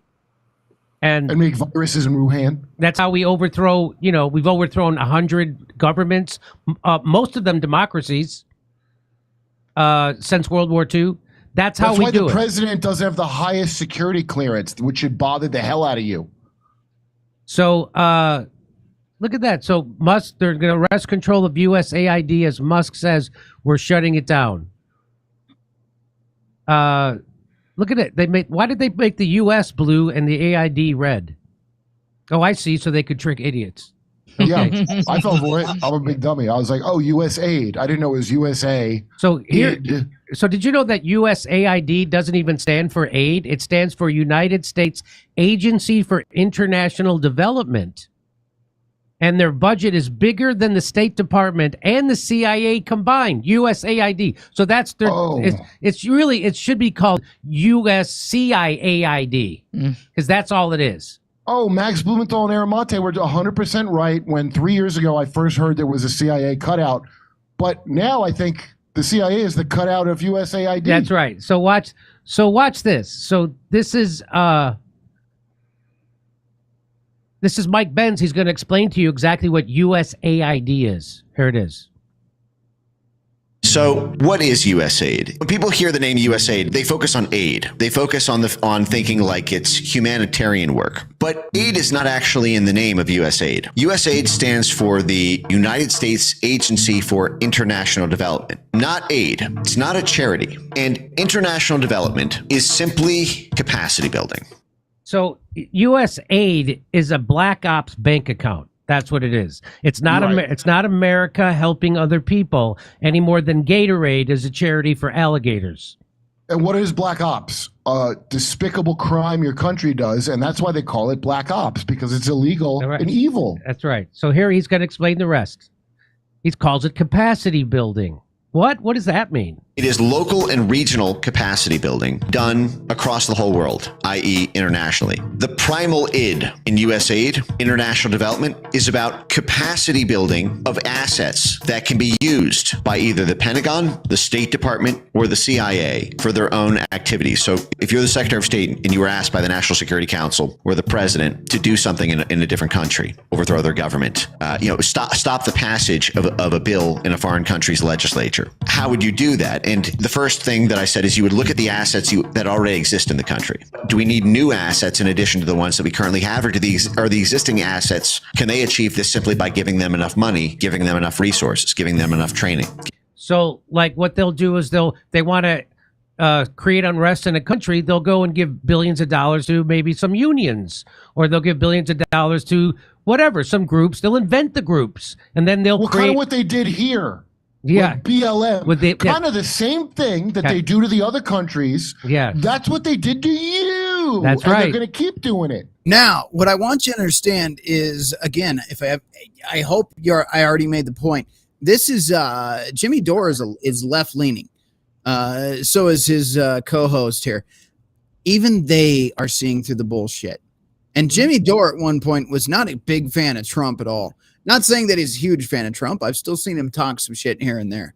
But that aside, even they're seeing the fucking truth here. So when you think the whole left is a bunch of blue-haired fucking dumbass feminists and fucking DEI, fucking tranny, fucking whatever, diversity, equity, inclusion in the workplace and in government and everything else, the military. No. There is still what is called a classical liberal. It is far and few between, but they exist. Now, that being said, the party was, and I'm going to say this, and I think somebody in our panel might actually understand this, their party was co-opted by fucking lunatics. And unfortunately, at this point, those lunatics are in charge and running the asylum. Like I said, they did. I'm not going to dig into it in this video because it's irrelevant. But they did just put the head of the DNC in charge, being some 20-something political protester with no knowledge of politics or business or anything else. Good luck to that. They are doubling down on the bullshit that is destroying their party from the inside out because they're cancer. A liberal from 1960 would be going, what in the ever-living fuck is this? This is not my party. So let's just make that clear. But again, Jimmy Dore is on the other side of things. Let's continue this video and get into that some more because you guys need to see this.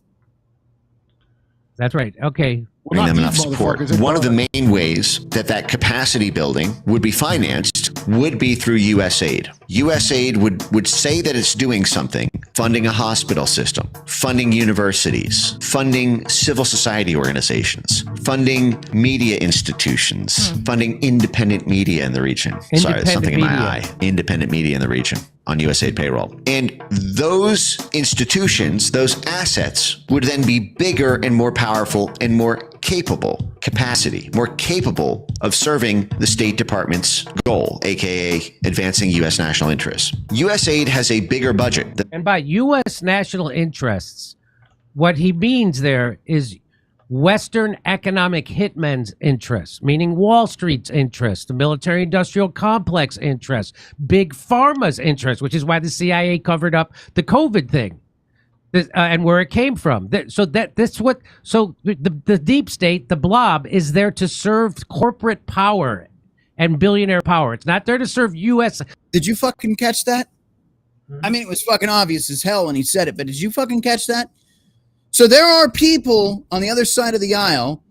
We talk over on our side of the aisle. I try not to be blindfolded. I'm tired of the echo chamber bullshit. That's part of the reason why I've always been more open-minded. That's why one of our panel members is a friend outside of just this show who happens to be on the opposite side. Do I give him shit? Yeah. Do I think he's one of the fucking lunatics? Maybe sometimes. But for the most part, no. But here's the point. The other side is aware of this too. Did you hear the part about COVID? About the whole Wuhan funding shit? Yeah, they're onto it as well. Now, there are people out there. Let me just tell you, my thought process on this, and maybe you guys can follow me to the end on this. There is a part of this government, a part of the co-opted Democratic Party that has put billions of dollars into an infrastructure that has created propaganda in this country that has blinded intentionally so many people into believing bullshit. And they, unfortunately, whether it be, I'm not trying to be a dick now, I'm just trying to be straightforward, whether they are low IQ or just gullible, have bought and swallowed the pill of all the lies these lunatics have sold them. There are people out there right now that genuinely fucking in their hearts, to the bottom core of their soul, actually believe that when Elon Musk said, from the bottom of my heart, he was Hitler in that moment or a Nazi supporter. Are you out of your fucking mind?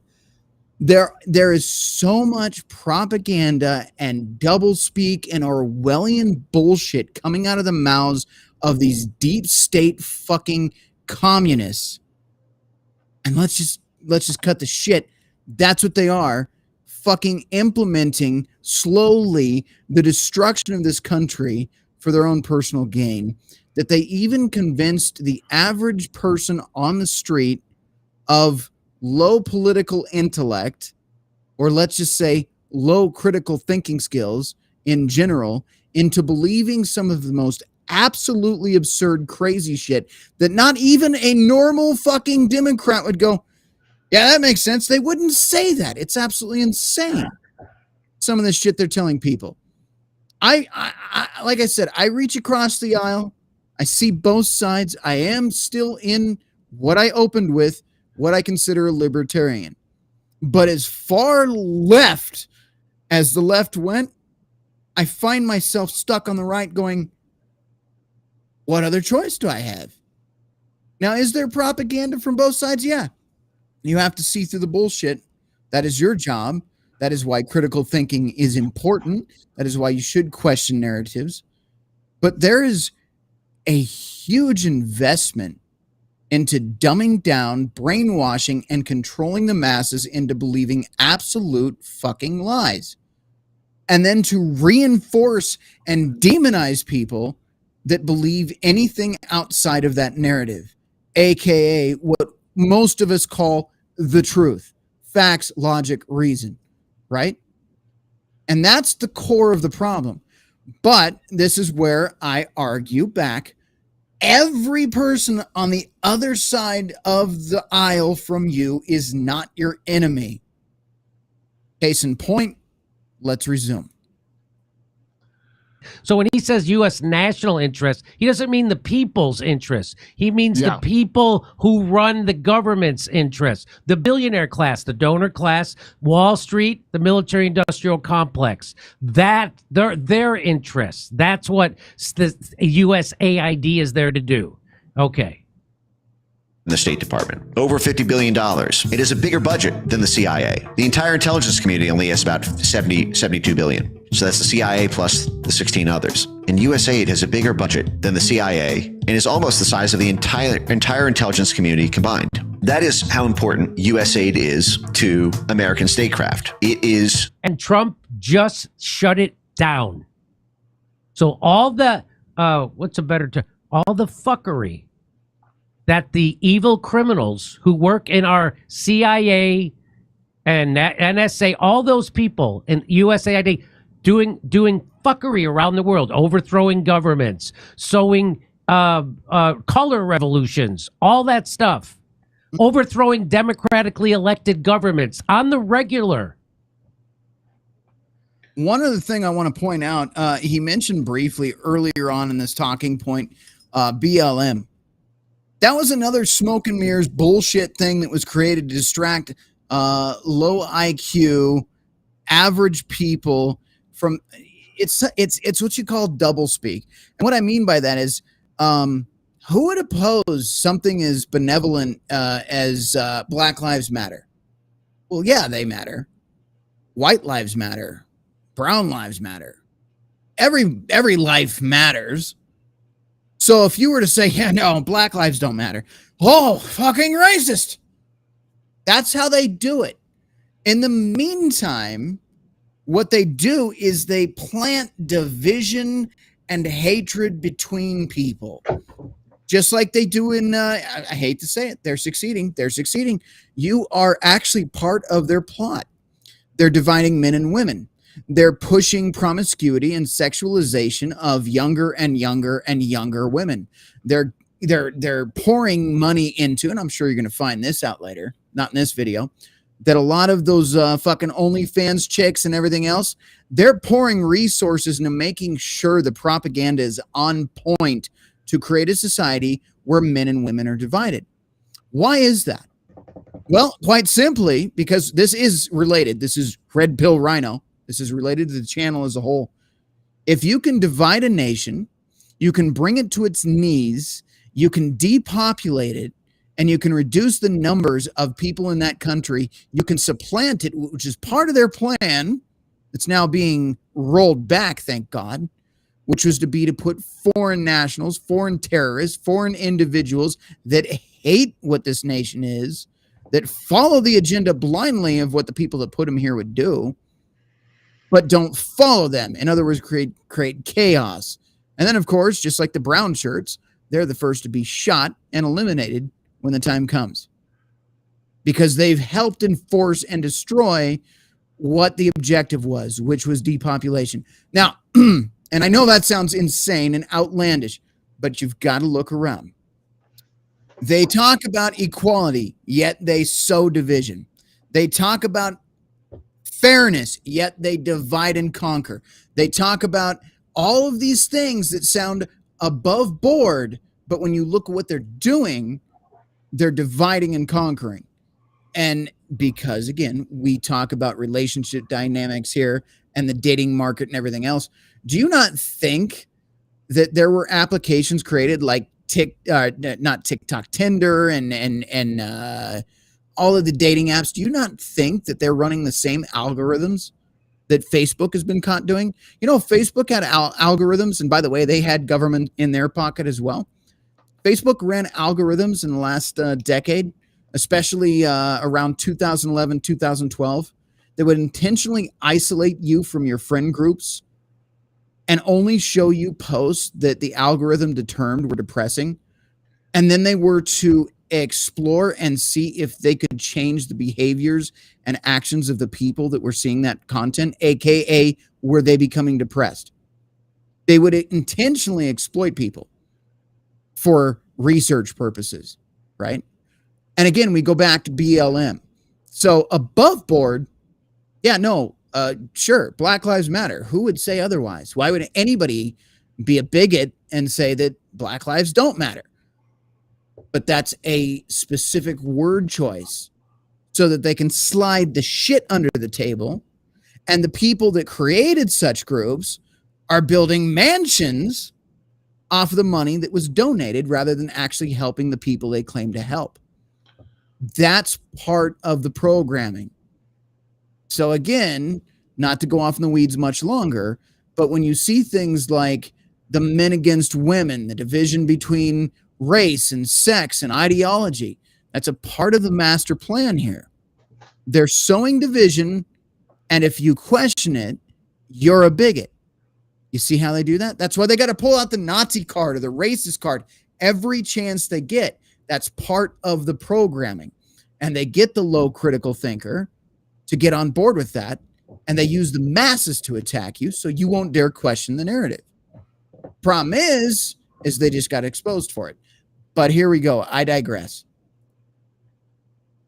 And installing right-wing governments that are loyal to the corporations, to the U.S. economic hitmen. That's what they're doing. Okay.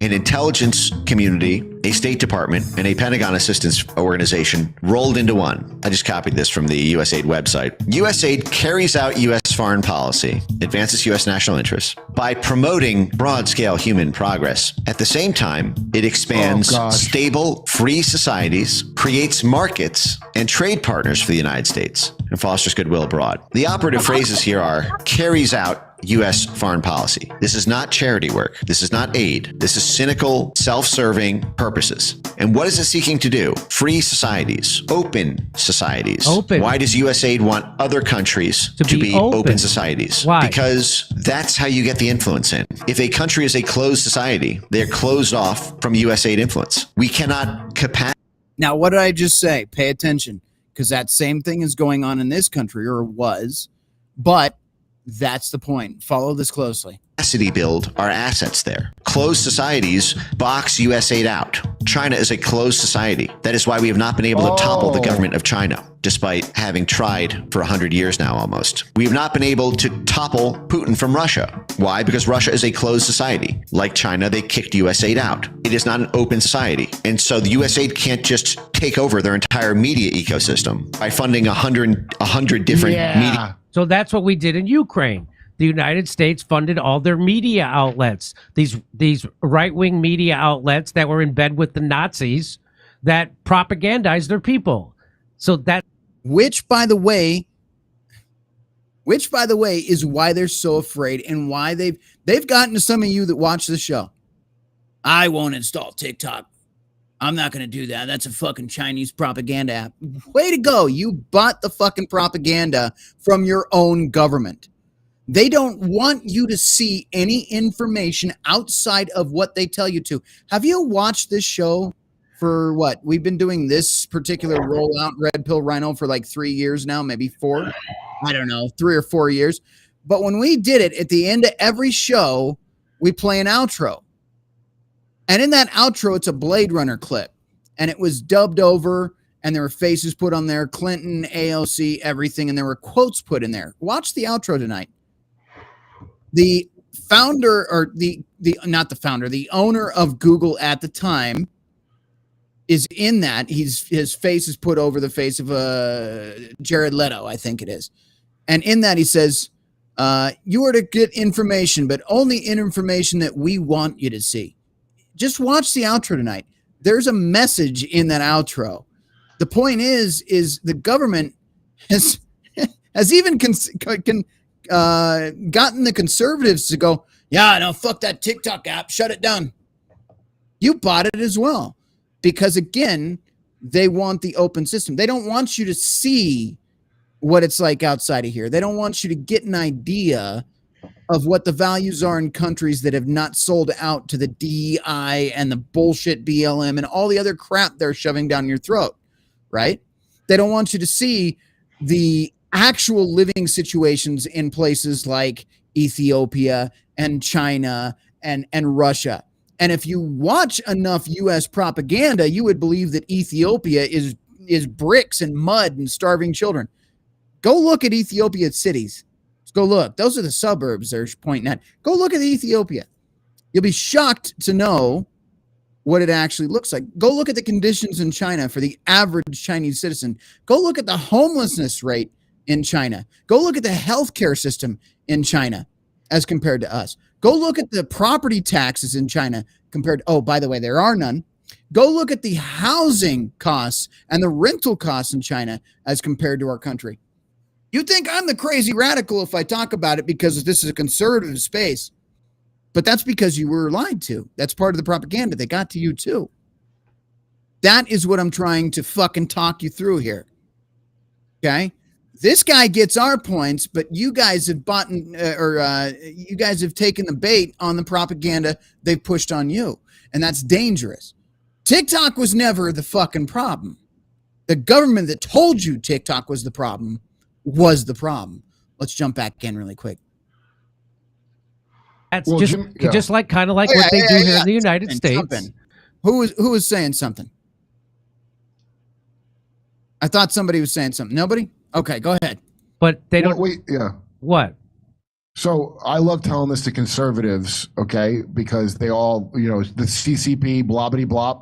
Tiananmen Square, which we know from WikiLeaks was not Soros. China being violent. That was George Soros who fomented that and was not welcome back after. Now, isn't that somebody we've talked about many times on this platform? But again, you buy the propaganda just as much as the left has. That's what I really want you to do tonight is take from this. I need to start thinking critically, right? And I need to start taking accountability and maybe redirecting some of my decision-making process and following up on that and making sure I'm actually thinking critically and not buying into a narrative that's being sold to me by people that are invested in controlling my thoughts. That's something you need to think about. All right, let's go. Billy Joel sing about that in his We Didn't Start the Fire song? No. I didn't know until Jackson the Hair Hinkle showed it to me, and I remember shouting, like, what? Because that Tiananmen Square bullshit that right-wingers still believe in their heart and don't want to let go of, that was George Soros. I can't say it to Republicans enough. George Soros was behind that. Propaganda outlets in the region to sway hearts and minds. And remember, that's what this is. It's hearts and minds and cash. That's what soft power is. They call it hearts and minds work, but it's cash that does the moving of those hearts and minds, especially of the leaders of the movements. So that's what USAID is. So Amy Klobuchar, again, she's in bed with the blob, the deep state, because they do the bidding of the corporations that own her, right? So the Democratic Party, like the Republican Party, is beholden to the corporations. You don't live in a democracy, you live in an oligarchy. So these are the puppets of the oligarchy, right? And Trump came in and he was a bull in a china shop, and that's why the Republican establishment is against Trump, just like the Democratic establishment is against Trump. This is why. Because now Trump's on point now. Because he had the 4 years off, he figured out, or the people around him figured out, you got to get rid of USAID. That's where all the power is. You got to get rid of it. He did his second week in office? He did it. Where was this for years? Amy Klobuchar says shutting down USAID is not about efficiency. It's about undermining America's global leadership.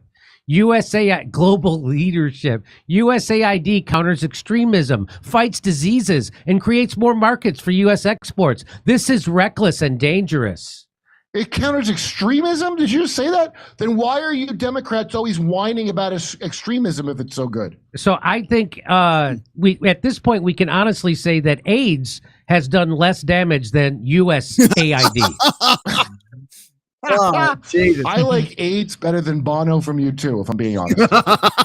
And so she, by the way, Amy Klobuchar is not intelligent or sane enough to go whoops after saying this part out loud.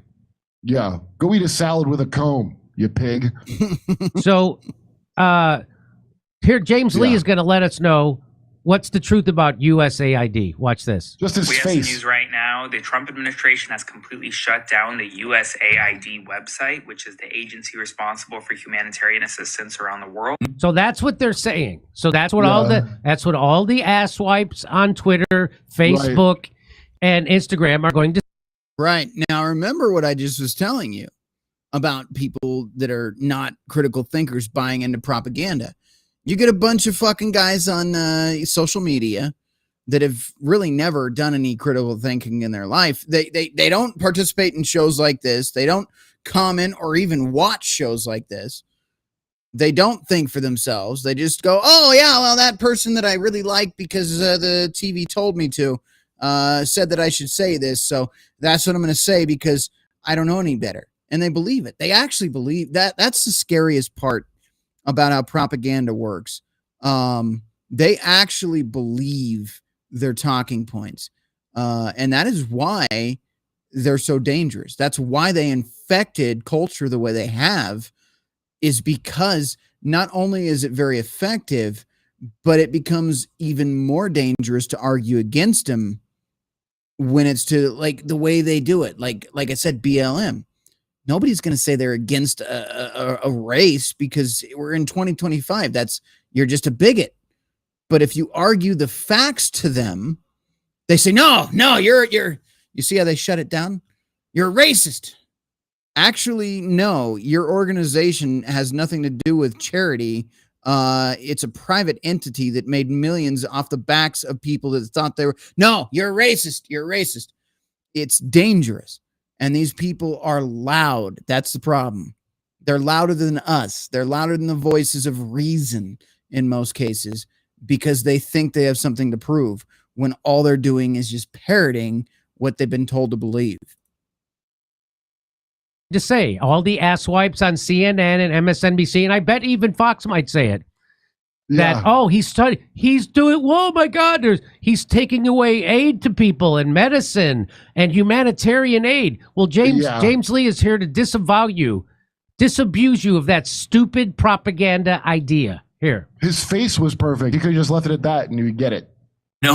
USAID is not just a humanitarian aid organization. It is a front in order to run covert intelligence ops around the world to do coups and regime change operations and all kinds of other criminal activities. In the mid-2000s, USAID was exposed for building a, quote, fake Cuban Twitter designed to lure in young users and slowly feed them anti-government content to spark protests. USAID was also involved in the 2014 coup in Ukraine, which some argue has led to the war in Russia now. And this stuff goes back decades and decades and decades. In 1973, USAID helped pump in millions of dollars to overthrow a democratically elected leader, Salvador Allende, to install a dictatorship that would be more friendly to U.S. interests. The organization is also involved in other sketchy activities like this, pause to read, and also this very interesting rabbit hole if you want to go down it.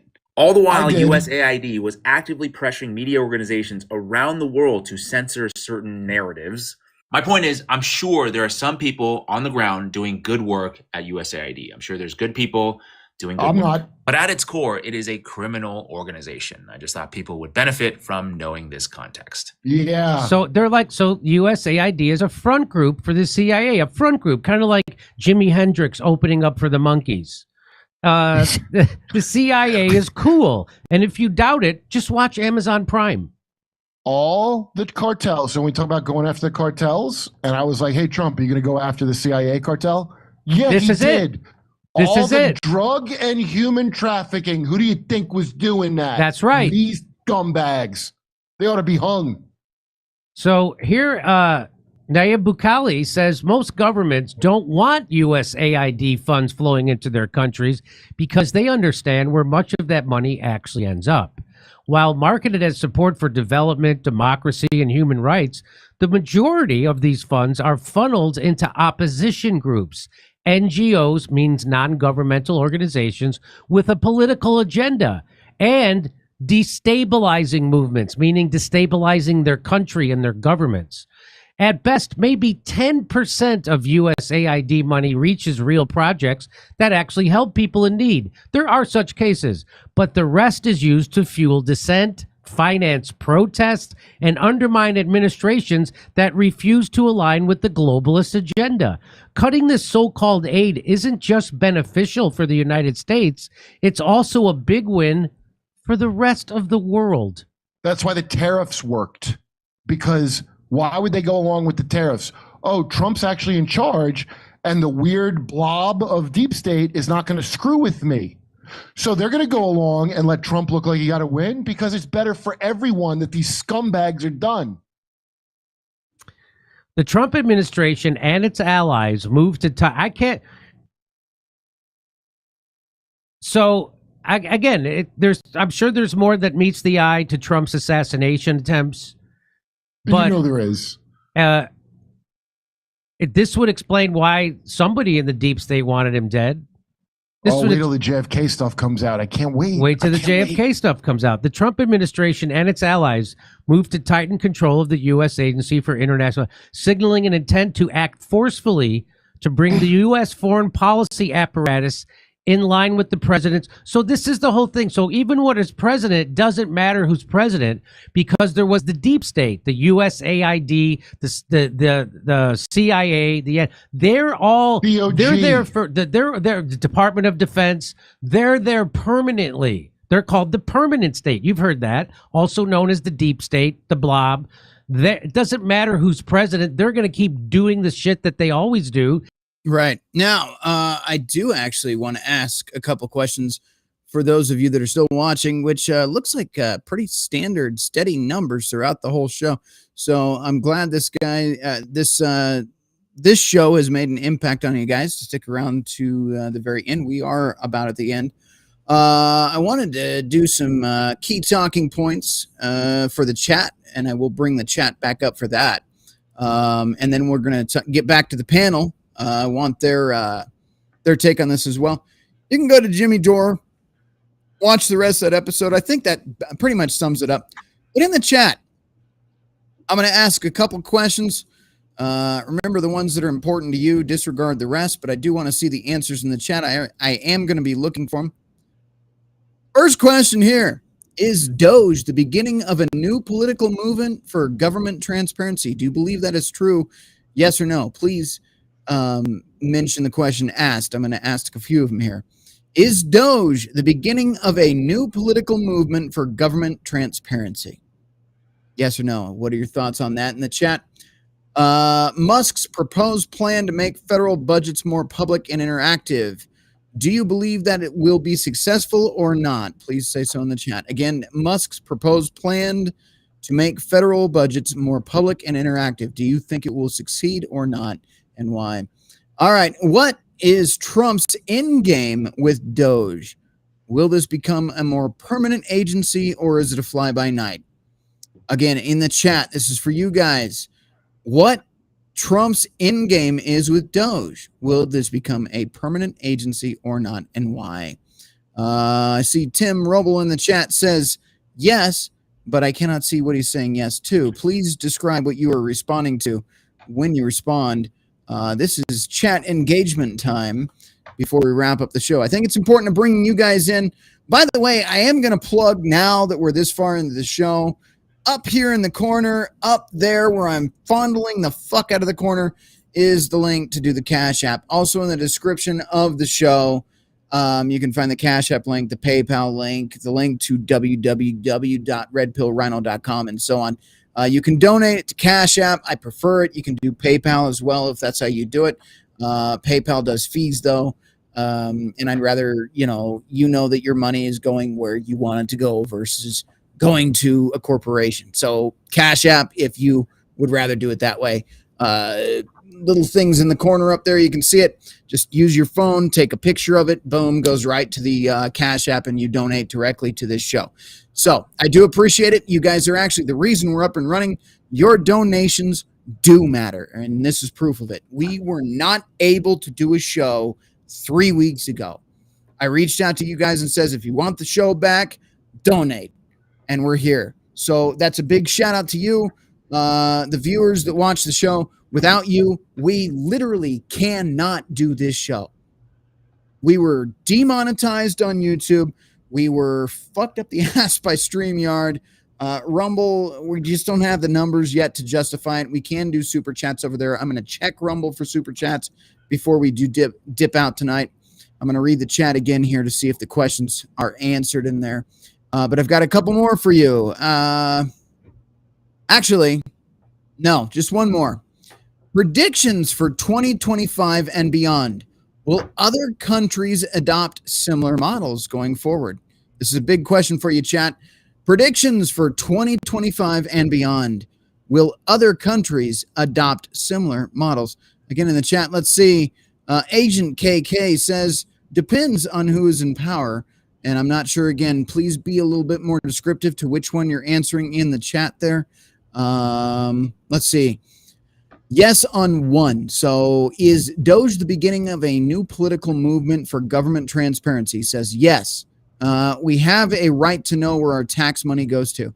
Let's hope you're right, Tim. I agree with you. I'd like it to be the beginning for transparency in general. It doesn't need to stop here. It needs to start here. All right. We've got Riggs Jr. Don't forget to subscribe to Rhino's Only Holes. So there you go. Join my Only Holes. It doesn't actually exist, but you can click the link and see where it takes you. All right. Agent KK says no. I think that is predictions for 2025 and beyond. Will other countries adopt similar models? So if you haven't answered in the chat, I am getting the chat from... Oh, my God. I just realized we are only seeing YouTube's chat tonight. Stand by. Let me check on Rumble and see what's going on. Wow. Yeah, we've had a few chats over on Rumble. No super chats, though. No super chats tonight. Let's see. Moang's been over there. Vincent Van Go Fuck Yourself. Edmund has tuned in. Mr. Broke T2207. MGTOW Mando is in the house there. Cliff 3188 is watching over there. And as of now, even 2.5 hours in, we have 21 viewers there, which is actually a new standard. So thank you. I appreciate it. Looks like we've got 14 on YouTube, dipping a little bit. MGTOW.tv, I don't count the metrics on anymore. I hate to say it, guys, but MGTOW.tv has just had too many issues, and it doesn't seem to be getting updated anymore. Here we go. Agent KK says afterwards maybe, but not for 2025. No. Okay, last question. If people in other countries see that the U.S. government is lying to their own people, they'd start thinking the same about theirs. Good point. Very good point. And then finally, Riggs Jr., I hope Doge clears the house or cleans house, but the powers that be have been dug in for a long, long time. He is very right. On that note, I think actually we've made our point here. I don't know. I've got one more question for you. And again, if you respond, please engage with the question and the answer. Do you think this is the right move for America? Or will this backfire? Honestly, just let me know in the chat. Do you think it'll backfire? Or do you think this is a good move? That is the final question for me tonight. I'm going to check the chat for the answer on that. There is a answer here, Cliff. No, Doge is not a political movement in itself. It's a government oversight agency that provides receipts to the public. Very good. And I did pop that on screen. We can do Rumble where I can see it in the chat and you guys can see it live. It's just our thumbnail gets all screwed up and it just does like my face with like a green border versus the proper thumbnail. So I'm trying to work out the bugs on that as well. We'll get there. Finally, Cliff, other countries taking on a similar rhetoric beyond 2025 depends on how infiltrated those countries are with violent third worlders and globalist proxies. Very good. Thank you guys in the chat for participating tonight. We're going to do more of that. I do have the banner down there saying only super chats. This is an old banner from prior to the reboot. I just haven't updated it. New platform, but I kind of took all the stuff from the old one and just copied and pasted over here, quite literally. But I do encourage super chats on Rumble, and I do encourage, obviously, Cash App if you can. It's not required, of course. You're here to support the show. That means enough. But you guys also resurrected the show from the dead by donating. So you guys have the power here to keep this thing running at the end of the day. You keep the lights on and the camera rolling. So thank you to those of you that donate. Finally, Agent KK, I've been waiting for the Draining the Swamp. This is just the beginning, and I'm here for it. Put that up on the screen there so we can see it. Riggs, my off-the-wall question is, how many dino taints has Rhino painted? And where's the 3D printer hand with the two pink fingers and the one down? We're not there yet. 3D back there. We will get there. On that note, panel wants to jump in at this point. You're more than welcome to.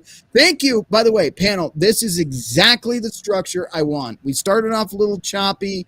We had a lot of waffling and interjection kind of in the beginning there, but you guys really nailed it and brought it home. You guys knew when to be quiet and kind of let the videos roll. Let me just do the rant and then jump in when I open the floor to you guys. That is exactly the new model I want to do in the show. The reason for that, it's more structured. It's more consistent. You guys are still engaging. You guys are still able to speak. But that way we're rolling out a show that is just far more concise. And that's what I want going forward. If we're going to keep doing this, I want to hit the points home. We got them all out there. We're only at 2 hours and 48 minutes instead of some long 5-hour bullshit. And we got our points. So now is the fun time where the panel gets to close out the show. I've made all the talking points. Let's shoot over to them and see. Guys, please be orderly. Don't talk over each other. That is all I ask. Let's jump over to them. No promises. We'll try, though. Anybody want to start? Sean, you're the one that started. You want to continue? Or? I think what we're seeing, I hope it is just scratching the surface. It's only been 2 weeks, and we still have another 3.98 years left. Trump's also got his final presidency term, so hopefully he is not as reserved as he was, or as many first-term presidents are, when federal government changes need to happen. You know, and to respond to your statement there really quick, and I'm not going to full screen because this is your time. I don't think he's going to hold anything back. I think he knows this is his shot. I think the first time he played it safe, played by the rules. He surrounded himself with some people that were not necessarily in his corner. And I think this time he's learned his lessons. And if he is the businessman that I think he is, he's going to swing for the fences, and he's going to do everything he can to accomplish 8 years worth of work in 4, but it is yet to be seen. Anyway, back to you guys. I will expand on when you said that the leaders of BLM fleeced the people who thought they were donating to the cause to just take tens of and hundreds of millions of dollars from the movement. They're not anyone. Those people who are running it, they don't hold the values that they espouse, because if they did, they would be paying the mortgages of the oppressed people rather than fleecing them and becoming millionaires. Similarly, I will defend communists from those people who espouse communism and then they do insider trading and become bajillionaires while being congressmen. Those aren't real communists. If no one who has more than $5 million is a communist by definition, because they would have given some of their money away. It's an oxymoron there. So like these movement people are being fleeced, and they are pawns. They are useful idiots, right? As far as the social media apps timeline, I think I understand it as early as like 2010, a Twitter variant was used in the Middle East to start the Arab Spring, right? 2011, Rhino and I are brought into movements like Occupy or the Tea Party or a lot of other protest movements, and that's how we met each other back then, right? And these were movements that were mobilizing people against the government, against the powers. And it is very possible that we were manipulated and we were pawns back then, right? Yeah, no. 2015, that Zunio, the Cuban Twitter variant, was introduced into Cuba to start a revolution there. More recently, we'll say the Cambridge Analytica thing happened in 2016, and what I'm seeing is TikTok was used to foment the George Floyd protests and make them even worse than they were. And I'm just going to posit that perhaps the 2024 election, the numbers that we saw are absolutely correct. There was no meddling. And the reason why the Democrats lost, 5 million or so votes was because so many people saw images of what happened in Palestine on their TikTok, and they're like, we don't want this. And they couldn't get their politician to agree with them. And they're like, you know what, I'm not voting for you. And that in and of itself could have been an attack from whatever foreign power that was able to get those videos pushed out there, right? Because why do us Americans even care about things happening on the other side of the world? Why do we care about Ukraine? Why do we care about what's happening in Israel and Palestine, other than these social media apps, right? Right. We're getting these messages pumped into our heads, right? And we become useful idiots all the time. Yeah, and that goes back to what I was talking about with propaganda. But one thing, I did meet him through Occupy. That is absolutely true. You know my political takes. That hasn't changed at all since I knew him. When I first neither of us hold the values that came out of that movement anymore because it was co-opted. Right. Now, here's my point. When you look at Occupy as a whole, if you were to ask people on the street that were protesting why they were there, none of them knew what a derivative was. That's exactly what I'm saying. It was very much, you took, like, the cool thing about Occupy is you actually had the Democrats and the Republicans going, yeah. And then you had this weird fucking anarcho fucking whatever the fuck, communist, capitalist, radicalist, anarcho groups, people wearing black fucking face masks and black jackets, all of a sudden started showing up and being very disruptive. Now, some people have alluded to the fact that some of them were operatives, some of them were actually government, whatever the fuck it was, but there was a co-op that happened. But who set up Occupy to begin with? I have the answer. I don't know if you guys do. In the chat, does anybody know who started the Occupy movement? Does anybody know who helped with some of the riots around the time of George Floyd and the burning down of cities in that time period? Does anybody know? It's all related. It was, I'll give you a big hint. It was talked about in Jimmy Dore's video. Anybody know? Anybody? I didn't quite catch that. I said dinosaurs. Yeah. Dinosaurs, not quite. That's an insult to dinosaurs. George Soros was behind. No such thing as a George Soros. George Soros was behind a lot of these movements. He is very effective at creating division.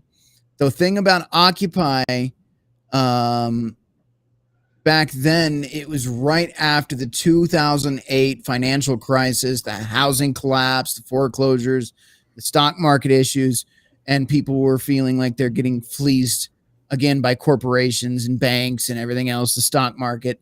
And people on my side of the table felt like government overreach was happening. People on the other side of the table had their own beliefs. And then all of a sudden, these people that had nothing to do with anything came in and just started like throwing bricks and starting fires, much like other protests you've seen. It's a pattern they create. BLM is no different. It started off with somebody was deleted in an unjust way, and I say that because now that the details have come out, we know there was fentanyl involved, and even I feel like it was a political persecution of the officers. I'm not a big fan of police, to be honest with you. I'm just not. I've never have been.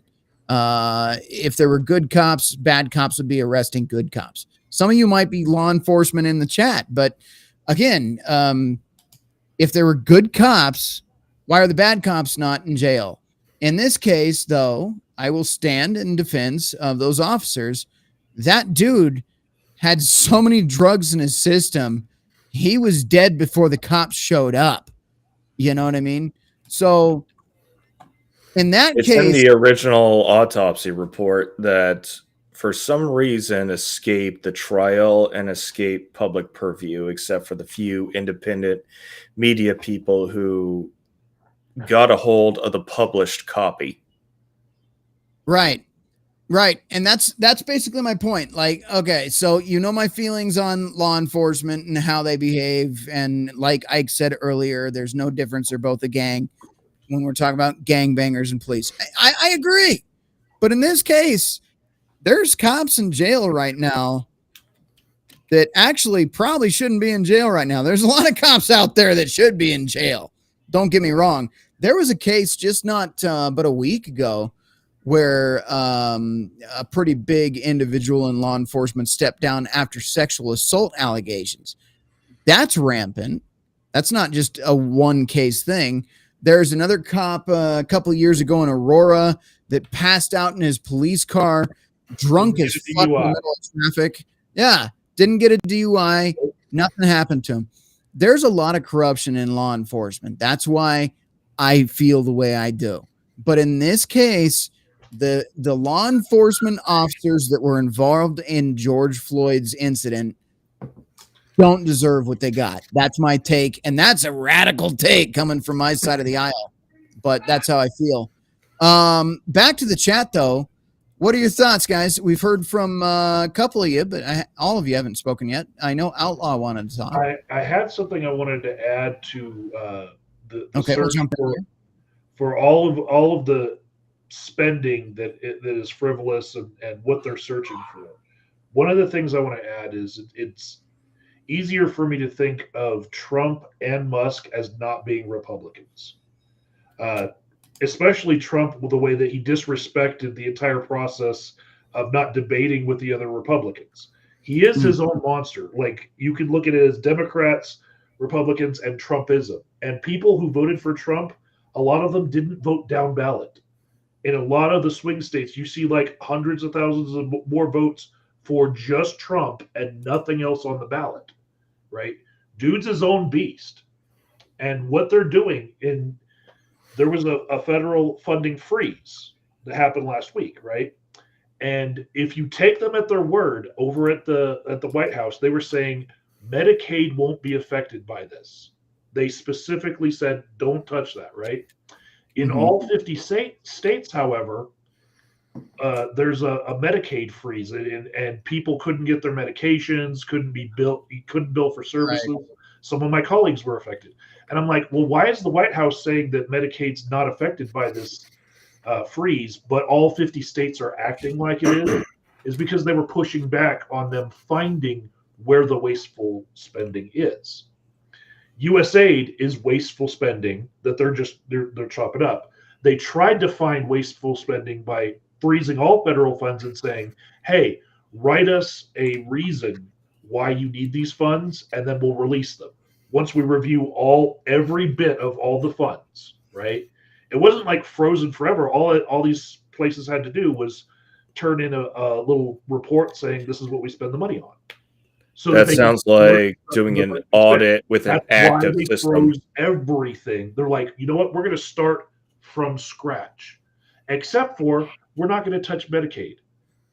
The White House was saying we're not touching Medicaid, but all 50 states said, oh no, they froze Medicaid. They didn't.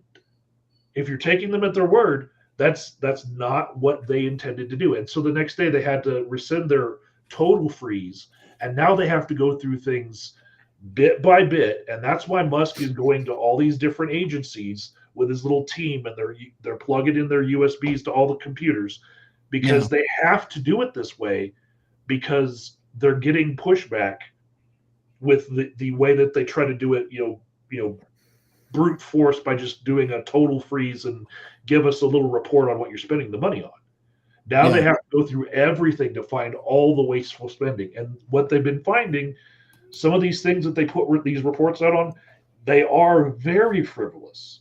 I don't want to spend a couple $1 million every year just to promote blueberry muffin festivals and cornbread muffin festivals. They found that shit. And I was like, ugh, that doesn't look good. Yeah. All right. There are two panel members that haven't spoken yet. We've got MGTOW Outlaw and we've got Jimmy. You guys want to jump in and give your thoughts? We're about to wrap up here. I think I will actually do an after party tonight. If you want to join, I will put the link in the chat. That's right. We can do an after party in which you can talk to us. But let's talk to Outlaw and Jimmy if they're still around. Any of you guys want to jump in here? Yeah, I'm still around, still hanging out, and all that good stuff. Listening to the chats and whatnot. My biggest gripe about all the outrage going on right now is the people that are being outraged seem to be funded by the institutions being investigated. And it's like, this is exactly what we voted for. We voted for Donald Trump. Donald Trump won the Electoral College. He won the popular vote. He said he was going to bring on Elon Musk as an advisor. Yes, we did not elect Elon. He is an advisor. And Elon said, yes, things in the government should be looked into, and the fat needs to be fucking cut. I am all for it. Like my avatar says, I'm going to be drinking my fancy pina colada as the government and their fucking cronies and all the fucking bullshit is burning to the ground. And I'm going to fucking relax and say, this is fine. So to all the people that are fucking losing their absolute shit and to the absolute fucking retard saying, oh, we're going to fucking impeach Trump for all the fucking shenanigans and this and that. I'm sorry. Fuck off. Fuck off, eat shit, and eat all of the bag of dicks. We're fucking done. The American people have spoken, and we're fucking sick and tired of the government corruption. We're sick and tired of getting screwed over from our fucking money being sent overseas for, what was it, like, they literally fucking, it was a USAID project to have Sesame Street in the Middle East. Yeah. Yeah. And okay, so the fires in Maui, no outrage. The fires in LA, there was a little bit of outrage, but that was just because Trump just got elected and he was kind of pointing some stuff out. We're still dealing with the hurricane damage in North Carolina and all that shit. And FEMA finally got fucking called out for all their bullshit. You don't hear anything more about them anymore, or anything about the hurricane relief in North Carolina, unless it's a good thing that's going on and all that other shit. We've heard about Amish farmers being raided and all of their produce being destroyed by FDA agents because it's not safe and healthy. I'm sorry, but how long did the human race survive on animal products without the FDA?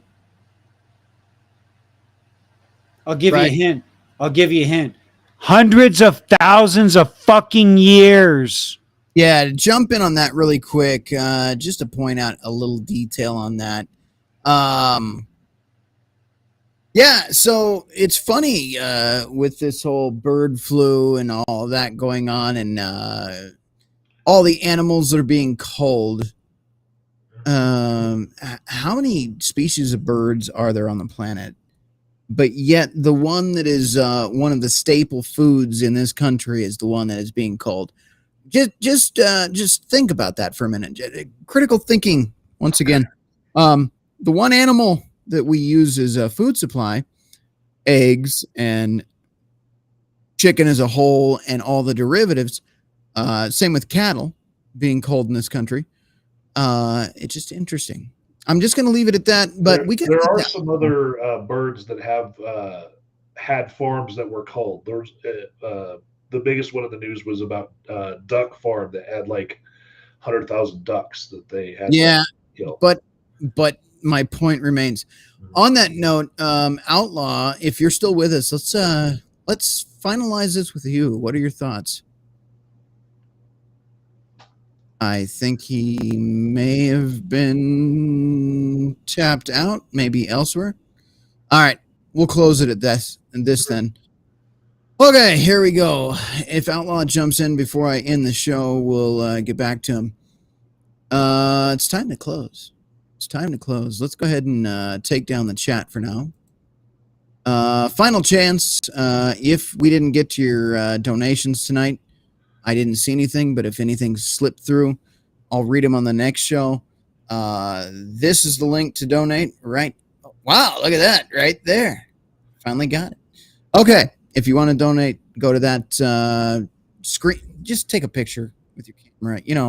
Open your camera and point it at that. That'll do the rest. Or redpillrhino.com has links to all of the donations, as well as the Red Pill Rhino store. You can buy your Bronto Lives Matter shirts and your Red Pill Rhino koozies and everything else there. But that aside, let's close. Closing time, right? For decades, we've been told government spending is necessary. But if that were true, why does it take two outsiders, Trump and Musk, to actually show us where our money is going? That's my closing thoughts. On that note, thank you for sticking around for the entire episode. 3 hours, 9 minutes, and 30 seconds. Not too bad. We've done way worse. I was going to try to get out of here in 2, but I'll take 3 hours and 9 minutes. Good panel discussions tonight. Good chats tonight. All around, good episode. I thank you all for joining again as usual. And I have to reiterate, to those of you who donated to get this show back up and running, big fucking shout out to you. It means the world. We are only here doing this show because of you guys. And you guys let me know that this content matters. And that's important because I do this for you. There's lots of other things I could do. I got fucking collectibles. I got a fucking 3D printer. You know, I could do a lot of other things with my time. But I'm here for you guys. I think it's important. And I'm glad that you guys have supported me through all of this all these years. It means a lot. So thank you again. We'll be back next week, probably next Wednesday night, maybe. There might be some things going on next week. I've got some other shit going on. I've got a lot more responsibility right now. I might be out of town next week on this day, Wednesday night. And then the week after that or so, it should be normal. And then in March somewhere, I got to be out of town 3 days or 4 days for a conference. It's a whole deal. You start moving up the ladder, you start having a lot more shit on your plate. So the work is never done. Anyway, on that note, we will continue these shows. I've got a topic for you next week already lined up. If you guys are curious, I'll give you a hint. Why the government doesn't want you to own anything. We're going to be talking about that next week.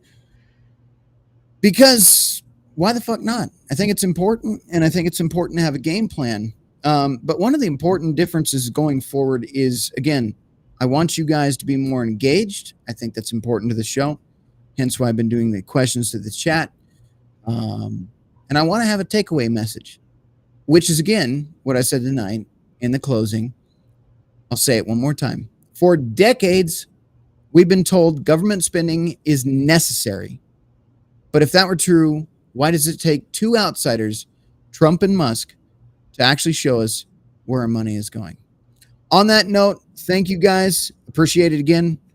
I hope you all have a great night. I'm going to take these guys out while the outro is playing in the background.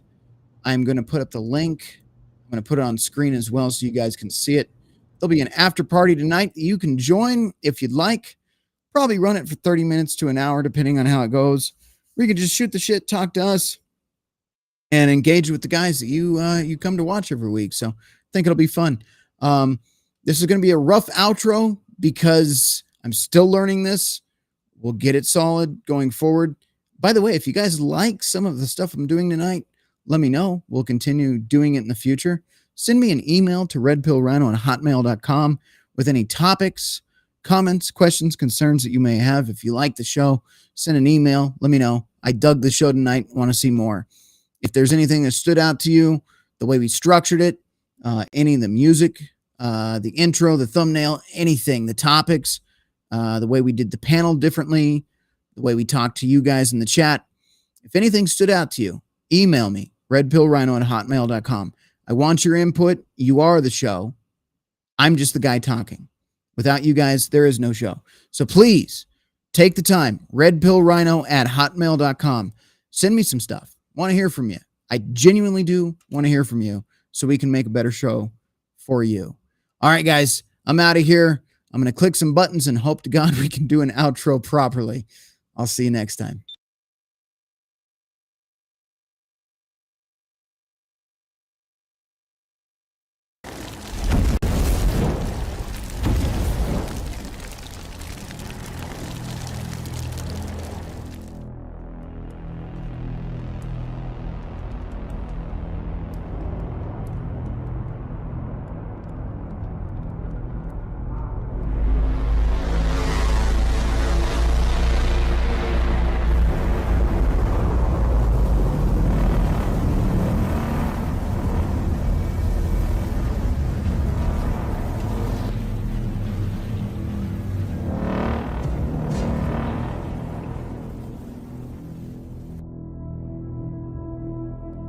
We are the arbiters of this society.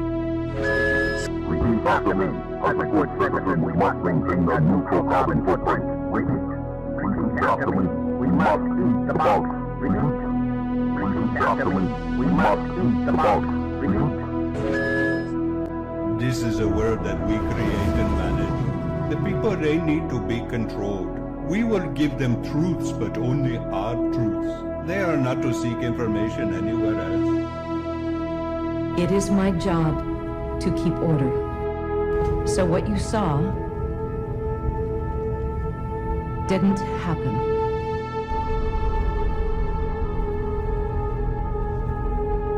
Erase everything.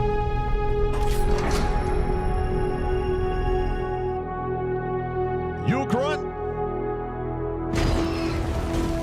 I used to be one, and I was good at it. I know. Things were simpler then. I have some questions. You need to understand, we're being hunted. By who?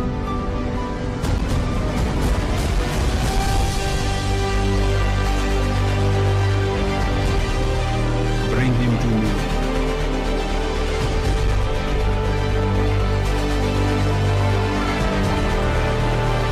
This breaks the world.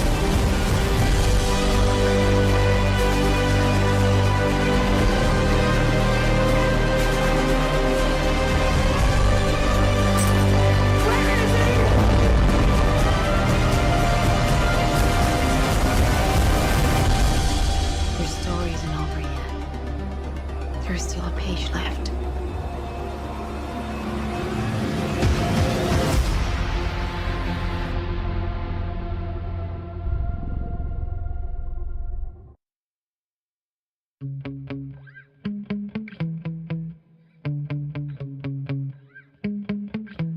Yeah. Sometimes I get so mad, there's no controlling me. My thoughts get so bad, I'm like, I might grab a bat, I don't know. My wrath, my blood boils over like, oh God, here goes. I lost all feeling from my head to my toes. You said some shit that I can't let go, so just stay tuned for the rest of the show. So have you ever felt betrayed? Switches how you see things, realize something needs change. Cause I know you got me f***ed up. Let me show you what's up. Cause enough is enough. I'll take a face full of pavement just to make a statement. I know there's no turning back. Oh God, adrenaline wasted, so mad I can taste it. I know there's no turning back. I'll do what it takes, I ain't making mistakes like that. I'll bleed on your face to make you go take it back. I'll lose my shit, I go crazy when I'm mad. And now you go wish you shut the fuck up real bad.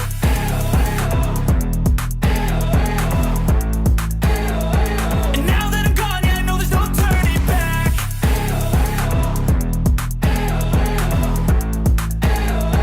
And now that I'm gone, yeah, I know there's no turning back. I'll take smoke, I'ma poke a hole through you, choking's overdue. Come at me and you won't get any older, dude. Crack your holder too. Heating up inside of me, blood so violently. Thanks for trying me. Now it's finally time to see how this rivalry becomes